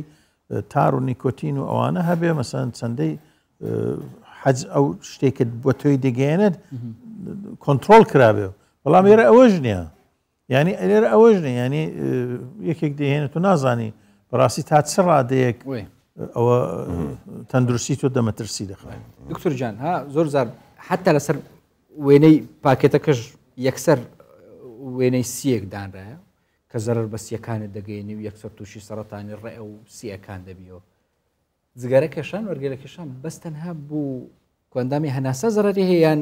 جەستە بە کامل تووشی جوورە هەنەخۆشی دەوی مەسەلا بۆ نمونە ئەوەی بینەوە چ ئارەزووی یان توانای سێکسی کاریگەری لەسەر ئەوەش دەبی توێژینەوەی کە کراوە بۆەوەش کەمی دەکاتەوە زۆربەی نەخۆشەکان چەند فاکتەران ینی چەند بابەت تێیدا کاری دەکات کارلێککەری یەک بابەت نییە مەسەلاً فەرزم بۆ نەخۆشی دڵ شتایەکی کە هەیە لە کۆمەلگایمەدا یەکجار زۆرە نەخۆشی دڵ بە نیسبەتی دەرەوە فاکتەرەکانی یەکان جگەرەیە بەڵام فاکتەری دیکەشمان هەیە شێوازی خواردنەکەیە شێوازی حرەکە و جوڵە و سیارە بۆتە مۆدە ینی کەس بە پێیان هاتوچۆی ناکە بۆ سەمونکڕینێکی تا سەری کۆڵانە بە پێیان ناڕوە سیارەی پێدەکا یعنی ئەو کەم حرەکەت بوون سترس فشاری فکری ئەوانە هەمووی دەتوانێت جگەرەش وێرایوانە دەتوانێت کارە سات دروست بکە بۆ شخصێکیە ینی کەسێک کە جگەرەی ناکێشێ و ئەو شتانەی دیکەی هەیە و کەسێکی جگەرەی دەکێشێ و ئەو شتانەی هەیە تەمان جگەرە کێشەکە زۆرتر دەمەترسیدایە ئەوە لەباری مەسەلەن زەختەوە لەباری شەکرەوە دکتۆر لەسەر ئەو خاڵە ڕاباستین جگەرە کێشێک توانای سێکسی کەمترێ لە کەسێکی کە جگەرە کێژ نییە ئەو جوورەی کە باسی دەکردێت یعنی تۆژینەوەکان لە دەرێک کراوە دە درێژخاندا بەرحاڵ توانای کەم دەکات ئەو جوورەی توانای مەسەلەن هەتا منداڵ دروستکردنی کەم دەکات ئەو تۆژینەوەیە کە لە دەرێک کراوە مەدەڵم لێرە ئەگەری شەبێ ئەم ڕاستەوخۆ نەمدیوە تۆژینەکی شتێکی ئاوچم بڕێک ئیمکانیاتی تۆژینەوەیمان ئەمە لێ کوردستانە بڕێک لاوازە بە دوواداچوونی دەوێت ینی شتەکە ئاوانێکە توێژینەوە بە هاسانی بە یەک نەفەر بکردرێ و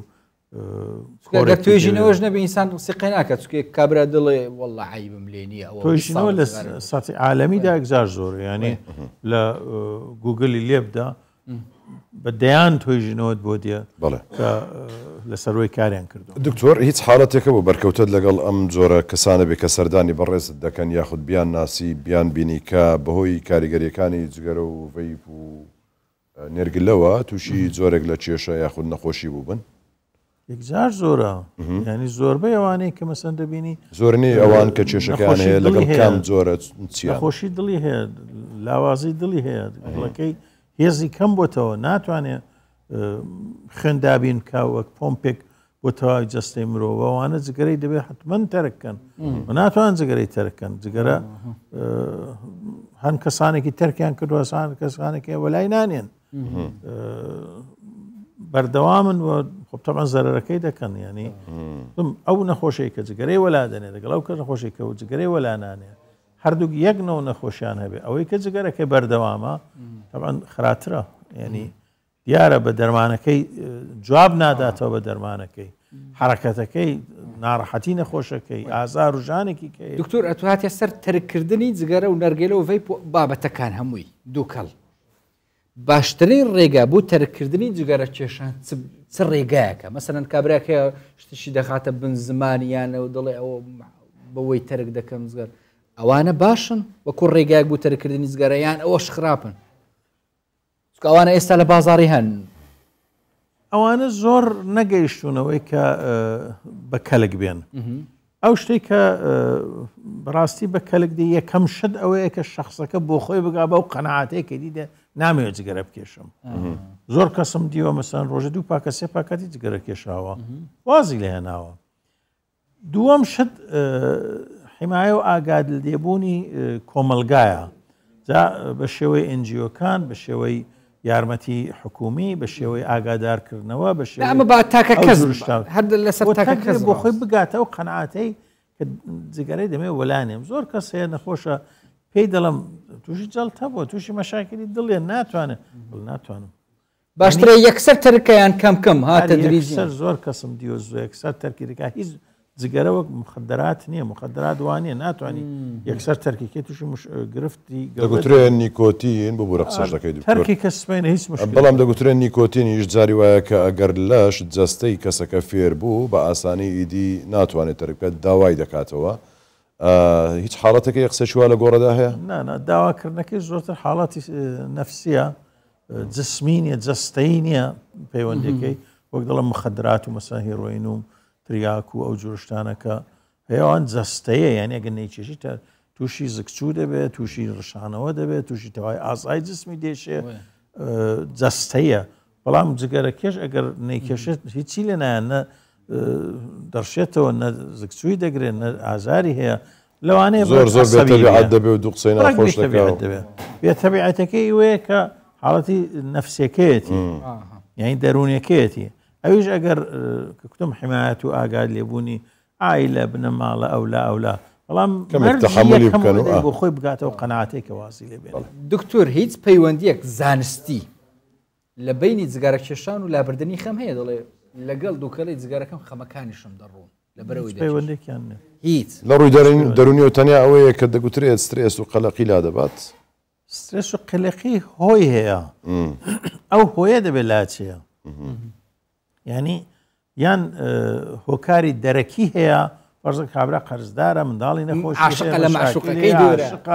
هەزار و یەک شتیاوە هەیە کە هۆی دەرەکی یا خێر هۆی ناوەکیە یعنی کەسانێک هەیە خەمۆکی هەیە بەڵام هیچ هۆیەکی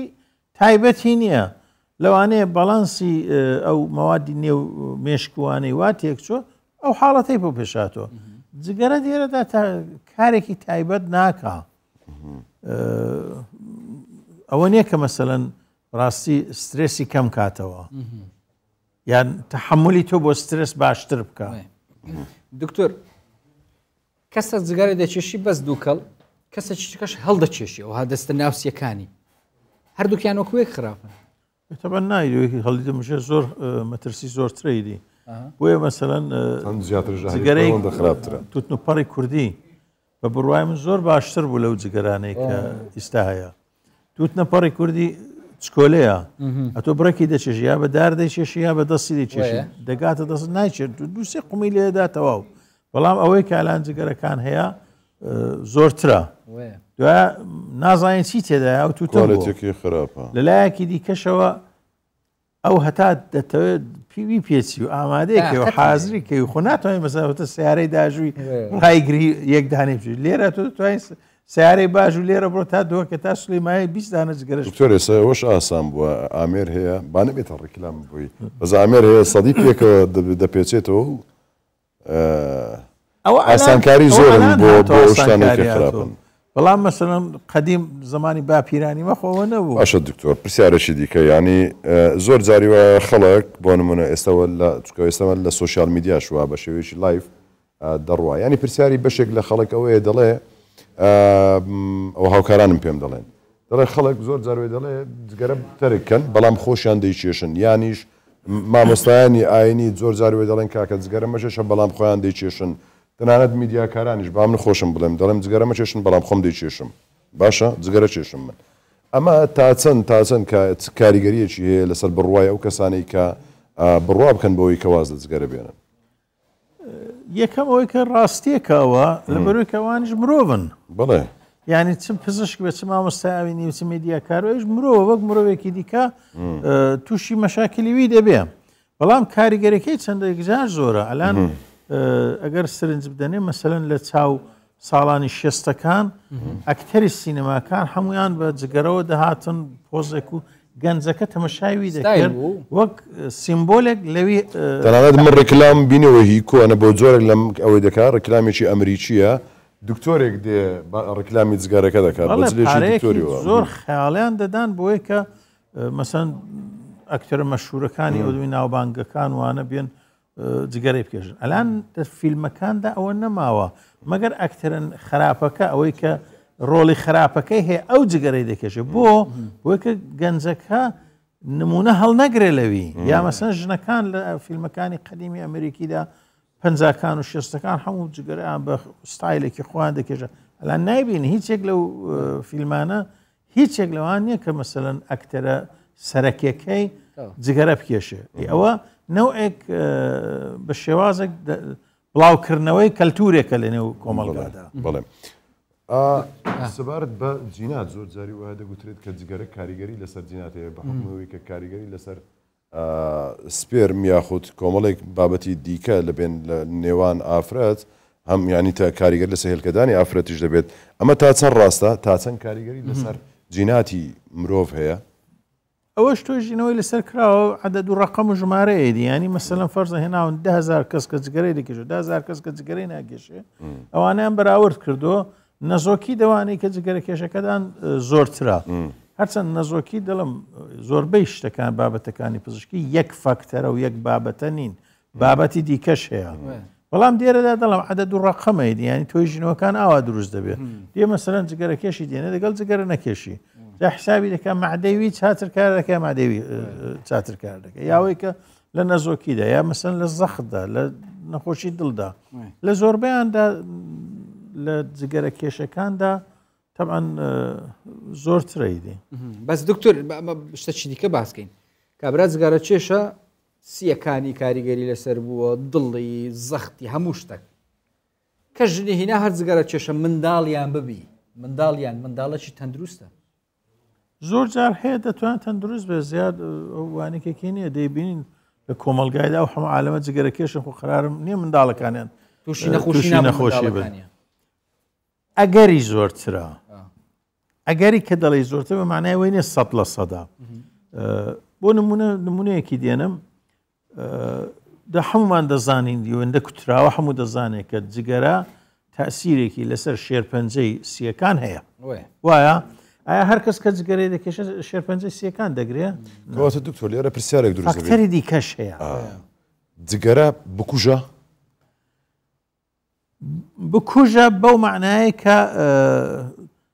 مەترسی بۆ تۆ دروست دەکاو دە درێژخاندا بەرحاڵ تەندروستی تێک دەدا ینی وەختێکی کە جگەرە کێشەکاندا شێرپەنجەی سیەکان زۆرترە معنای وێتەوە مەترسێت هەیە وەکوی دەچێ بڵێ خێرایی ئایا خێرایی سیارە بەکوژیان نا وازە حەکە مەترسیدارە بەڵام زۆر کەسیش خێرا دەڕاو مشکلێکی پێش نایە ینی ئەمە مطلق دەنەزەری ناگرین 100% مەترسیەکەی بە شێوازێکی دەنەزەری مەسەن بۆ نمونە بێنمەوە لە دەروی وڵات دەزان ئەگەر کحولیاتی بخۆن ناڵن سیارەی باشون ئایا هەر کەس کە کحولیات دەخوا دەعم دەکا باشە لە بەرامبەردا زۆر جاری وا هەیە دەڵێن سوودێکی هەیە نیکۆتین پێویستە بە نسبەیەکی کەم بۆ خوێنەوەوانە ینی هەر بەڕاستی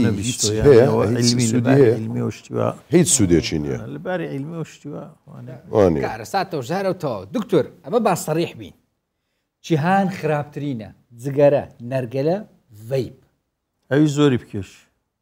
هەرسێکیانە کوێکنیان تۆ هەروی زۆرتی بکێشی ینی مەسەن کەسێکی ڕۆژە دوو جگەرەی دەکێشێت دەگەڵ کەسێکی 6 نەرگەلەی دەخوا فەرقی هەیە کەسێکی هەفتەی یەک نەرگەلەی دەکێشێت دەگەڵ دوو پاکەت جگەرەی دەکێش شتەکە ڕێژەیە شتە ڕێژەیەدی هەرچی زیاتر مەوادەکەش دەور دەبینێ مەسەنا تو گوتت پێشتر کاکە عەلەقەل توتن بوو کابرا دەیزانێ ئەوە چتیدایە ئەوەی دیکە نەرگیلەیە خەڵۆزی لەسرە مادەی کیمێتیدا ئەوەی دیکە بابەتەکە دەکەویتەوە سەر کوالەتی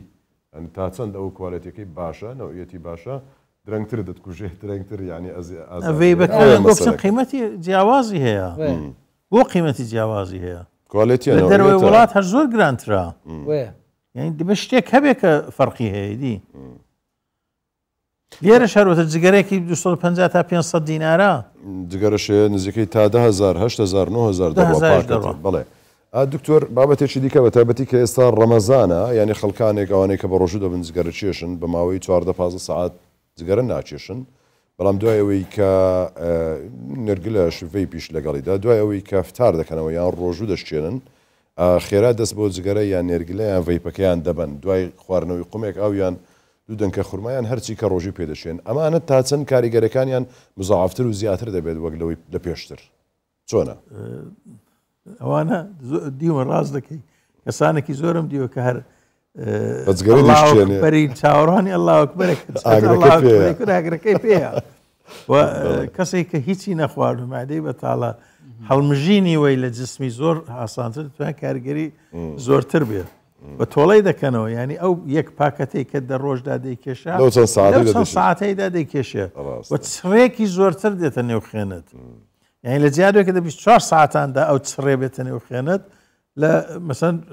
7 ساعتاندا ئەو چڕێ دێتە ناوخێنت ئەو گرفتەمان ئەمە دەشتەکانی دیکەشدا بەداخۆ لە ڕەمەزاناندا هەیە یعنی کە خەڵک زۆربەی لە قەسابان پرسە لە دوکانداران پرسە فرۆشی شت زۆرترە معناوەیە خەڵک جیادوێکە کەمتر بخوا زۆرتر دەخوا بۆیە زۆر کەس ئەوانەی کە مەسەن لە پرسیار لە من دەکەن ئایا نەخۆشی شەکرەی هەیە بگرم یان نا بە ڕۆژ دڵم حتمما ڕۆژ مشکلێک نە باشیشە بەڵام بە مەرجێک کە ئەڵڵاهو ئەکبەری کوت ئاگاد لێ بێتە بەیانەکەی تۆڵەی نەکەیەوە ئەوە لەسەرەوەی کە دڵی فرۆشی شت زۆرترە ڕاستەوە بزان پێم وابێ پاریش جێڕامەوە برادرێکم دەیگوت ئەمن چوومە بازار ینی هەر لەخۆوە حەزم دەچۆشت دوور لە ڕووی ئەو مەجلیسە و جەنابتەنەوە بینەرانی ئەزیزیش دەیگوت نعل ئەوەی کە لە پێی دەکەی ڕەنجی پرتەقاڵی دەیگوت هەر لە خۆڕا چوم کڕیم هەر ڕەنجی کراوە ئەو بابەتانێ بەڕۆژوە جا ینی ڕەغبەت لەسەر نەکەن کە بەڕوو نەچنە مۆڵ و سووق بازاڕوانە دکتۆرکردنی زۆر دەبی فعلەن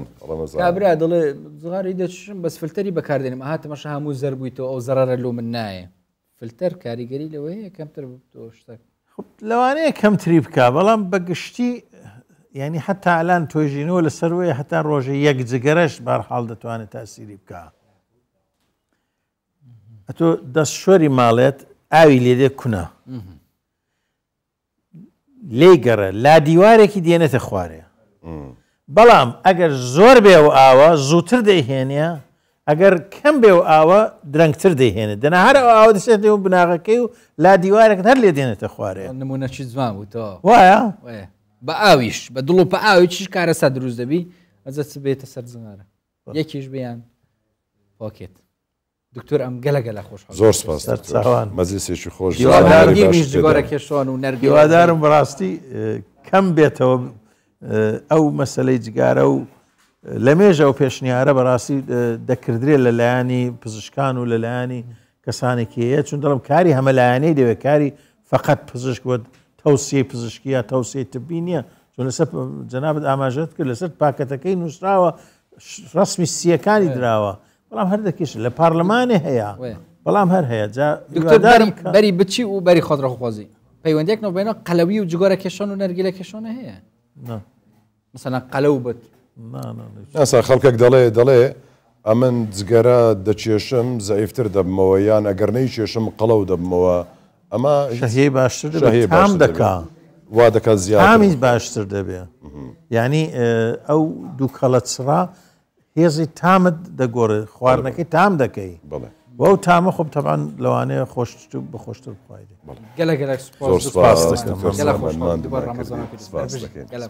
هیوادارم کە سەرکەوتوو ڕەمەزانێکی باش بێ زۆر سپاس دکتۆرجان بەخێر بێ یاخوا سەرچاوە ئەس نوکەیت نۆڤینۆ دوو ئۆلیێت گەلەگەلک دەنگ خۆش چێ برۆی من ڕاستە بادە ناخر ئەوە ویستم ئەو جارە نا باڵێک سەر قسەی مامۆستا ڕوانی بی ئەو جارە مامۆستا میهران سرودێک بڵێ یان برام شعرێک بڕوا ئەتۆ کوریستە چی بخۆ فکرەی لێ بکەنەوە مامۆستا دەست پێ بکە ئەم تازە ئەو فڕمان سەدە لێ هەنگۆینە کاکە ئەوە کاک ئەمین و جەماعەت و دەڵێ نێ ئێرە ناچێ دەرێ کاکە هافەرمو چ بکەین یا الله ئینا لێلا وئینا یاڵڵا ئەمین دووانە ڕێکەوە بەس فەرمونون گەلی بینەرە بڕیارەکە چ بوو وی عافێتت بیبرام بڕیارەکە چ بوو نا با مامۆستا میهران فەرمی لیسەی خوارد دەنجی ئێستا دەڵێ ئەوە قورگم تێکس و دەست پێ بکەمە لە ئاخری جان هەردووکیان کولی دەبا خەڵەوە مچلێک والله ئەو ژوانە بەزمەی دروست کرد لێ گەڕم بابەکەی بە ئەو هیچی نەخواردە ئەتو قسام بکە ئەمە هەموو بسم الله الرحمن الرحيم الحمد لله والصلاة والسلام على نبينا صلوات الابن والله تازه ابركاجي بيرو موثر مثلا دعاء كرني وصلوات دان صلى الله عليه وسلم اللهم صل على محمد هر وقتك ونظني وجه طلب بزدي او هي ها بخواي ها زاري وهي برسيتا نازني سبخوي زاري واش هي ظلمان او اند برا حزمان لي عندك دعاء يمكن تايبت بي تايبت نازني تسبلي سبحان الله لودنا ناي تسر زمانك يكسر صلوات اللي بدا صار پیغمبر صلوات اللهم صل على محمد صلوات شنو كو بجد ازمان تبع بدوزوني كوتا تشدوي بجد صلوات هندي شو بس صلوات زيادة اللهم صل على محمد وعلى ال محمد اللهم صل على محمد هەز دەکەم ئەتوو بە جوبە و ئەمامەوە ئەو بابەتانە زۆر لێت دێ مەلادی بەخوای هەز دەکەم لێت دێ الله ايه مامۆستا میهران بله حاضری بله ان شاء الله دەست پێ بکە و خودی حەز کرد پشتینگی شعرێکی حاضر ئەمش لە خزمەتدا دەبم ئەوی هەر بژ حاضر. ئەوی شڵا خودی خێرا بنویست یا الله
بخير بێ وەیاخوا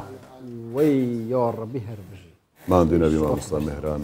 مامۆستا ڕوان مامۆستا ڕێبوار دەستان خۆش بی طبعا چیرۆکەکی زۆر خۆش لە دوای ئەسرودە هەیە ئەو فلیمەکی زۆر خۆشە مامۆستا ڕێبوار هەر بەجددی پاشەوە فرسەتێک وەردەگرم ینی لە بۆ دەف ئینشاءالله نه ئێستا نازانم وەڵڵا نازانم آخر بۆ چ پارم لێ مەکە نازانم وەڵڵا کادێڵە با بزانم ئەریوە لە پارسەڵەوەی شتش پێ نەبووی وت بوو يلا يقولي كيف تونية درس قبول ذكريق وقتي شو وقتي خويا هم يترخانا كلا بتقافل اللي يعني ونيا ما صار ما تيم دروان نازم مشتاق لا بتني بالروح بدتي بالشارع لا بتني هر نازم ده زانمت شتاق ده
سردهي چند دیه سردهي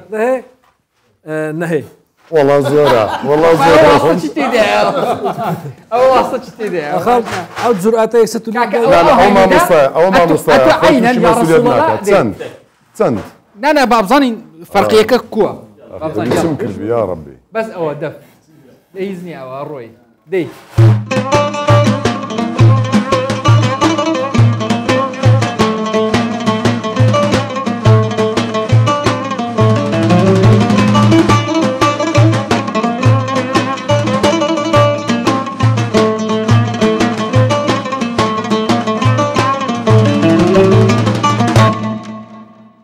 بيشتر لأرشيف الرشكنة لا الرشكنة يبرام رشكنة أنا والله مو زون بلي ايه بلي او تساوي لانه ايه كادو باريكو لا والله كاكا بەجددی بەبێ مزامەلە ايه چونکە ئەم بەخۆشی وەرزشکارە یانی دەسمەوانەی دەفگرتنەکە و ئەوەی زۆر دەست و پەدەی جوانە ینی ئەمە گرنتی ئەوەی دەدەمێ بە یەک مانگ مستەوایەکی زۆر باش وەک من ئەوە دابنیشن ئەلێرە دەفی عەزف بکەیت خلوها من نوم وەکتم لێ نایە وەکتم لێ والله مامۆستاندرێن بەبێ هەموو مزامەلەک دەست و پەنجە زۆر جوانە لە هەمووی مهمتر تیمپۆت مەزبوطە تیمپۆت بەڕاست ڕۆژگار وتساوي لنقطة يعني ئەوش طبعا موسیقیە يعني مو صندر يعني كان نوم دال السدي الحق نبوم والله بەڕێزانەوە ئەرکم گران بوو تازە تەواو صالح كودي خدا حس كنت الويرا ان شاء الله خوا عمر بدا ان شاء الله خوا عمر بدا لسر دست مامۆستا بواری لخدمتي ها فيركي لا بظني شي هاي لا من دبا وا كاك شيفان بزدي صالح شديد دبا بيامي لنا اوي كوترو قلبو زي بكوش دبي لا كاكشتا شي دي كه بظني كوا ما شاء الله بظني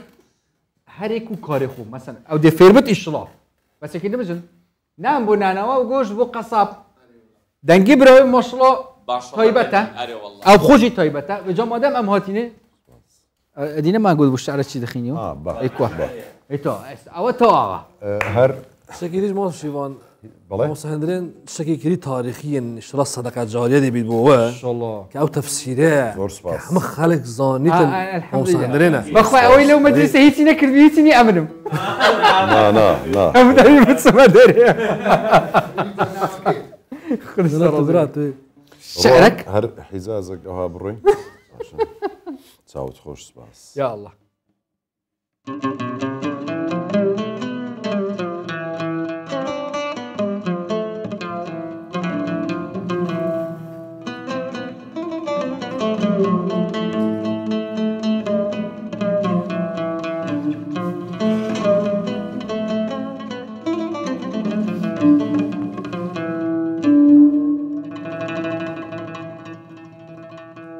شەوهات و ئەمن مەستی خەیاڵاتی کەسێکم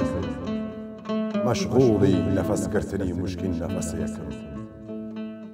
لەم حجرەت لەبەر پەنجەرە کەوتوم و دەخوێنم بیعەینی دەڵێی بولبولی گۆشەی قەفەسێکم هەم وارسی فەرهاد بوو هەم نایبی مەجنون وا تێمەگە قوربان کە گەدا بوون هەوسێکم گەردەنکەچی تۆم بێکەش و ڕست و قەلادا وازەم مەبە ناعارف و هەرزەم بەرسێکم واللهی کڵاوی سەری من چەرخی دەماڵ ببوایە بەدامانت ئەگەر دەستڕەسێکم واللهی کڵاوی سەری من چەرخی دەماڵی ببوایە بەدامانت ئەگەر دەستڕەسێکم باوەڕ مەکە ڕۆح سەختی غەمی فرقەتی تۆ بم بۆ هاتنی تۆ باقیە نیوە نەفەسێکم دەستم بۆ خۆش زۆر سپاس وی یا ڕەبی ئەو دەنگە هەر بمینە سەلامەت بێش لە خودش سپاس ئەی مادا نا بجا ئاها ئێستا یەک دقە ئەوە شتێکی تایبەت ئەوە چکە لەسەر دەستپێکەوە بەرنامەی من گوت تشتێکی بۆ دینی تە نەگوت باشە مەیە هەی هات تشتی تامەکۆ کوردەوەری و تایبەتی تێدا هەی تشتی ئیسلامی ئەوسۆمە هەیە تامەکۆ کوردەوەری و تایبەت تێدا دشين ولا بكيني مثلا مقصدك مثلا حيرانات بعدين يدمع لا ئەوسۆمە هەیە ئیسلامی ما دشين شكين دستما يعني دشين نعمة خودها هات تشتي حاضر الدفيدة يكسر دتشيك مش بس لا أبا دوما هيك مودة أو بتأبي منه كم بحث خودي حسك ئەو لاوکەی ئەوەی باس دەکەی ئەو لاوکەمە ئێستا چییە ئەوەی ئێستا چییە استشار بعدينيك والله ئێستا بادینی ئەو کۆتاییەکەشی بە لاوکێکی زۆر باش یعنی ئەم دوماهەیەکی ئەم خۆترا خۆ بخوازین و ئەو دوماهەیەکی پێبینن جارێ ئێستا خاترە خۆ بخوازین یان پشتی ئەو مادام خات کاکا پێنج دقیقە هەردووکە هێندە تێکەلکن وجارزانم کاتەچ حاضر کردی مشكلة لا دشين كيف جنوب سناء دەرەجەیەکە هین بخۆڕی کەمن هەتا پێنج دقی مادامە بە خاتری خۆ بخوازین خدا حافظ دەی باش پاشیوا سێ ئەمەوەتە پێشکەشکردن و هینجی خود هەست کرد سەر سفرە و ناف ماڵ و ناف عیال ناف خەشک و برایەت خو گەندێک و بابەت خۆی ئینشەڵڵا خودی عەمری وا پێک بە هەمیەوە درێژ کرد یە چوینجی ئەمری خودێکی ئینشەڵڵا جێوەنە بەخشتە ئینشەڵڵا ئەو جهێت خۆشتری تڕێنشتینە هیندێ سفرا خۆ تایبەتی جا پاشیوا سێ هینج دەکەن صحت و بەرەکەت بە تەرتسەکەین بخۆن هاریکاری هەندی شوەتێت هاریکاریەک و دوو بکەن ئاخفتنێکێ بێت 250 بێت ڕوبعێکی یعنی ئالیکاریەکە هەر هەندە جارە مرۆڤی پێتوی ئاخفتنەیە هەی هەواڵ بوو هەواڵی هەر جۆرێکی هەبێت ئالیکاریەک و دوو بکەن دا خودی هاریکاریەوە بکەیت و بەڵێ خودش ڕۆزی بێت و سەلام عەلەیکم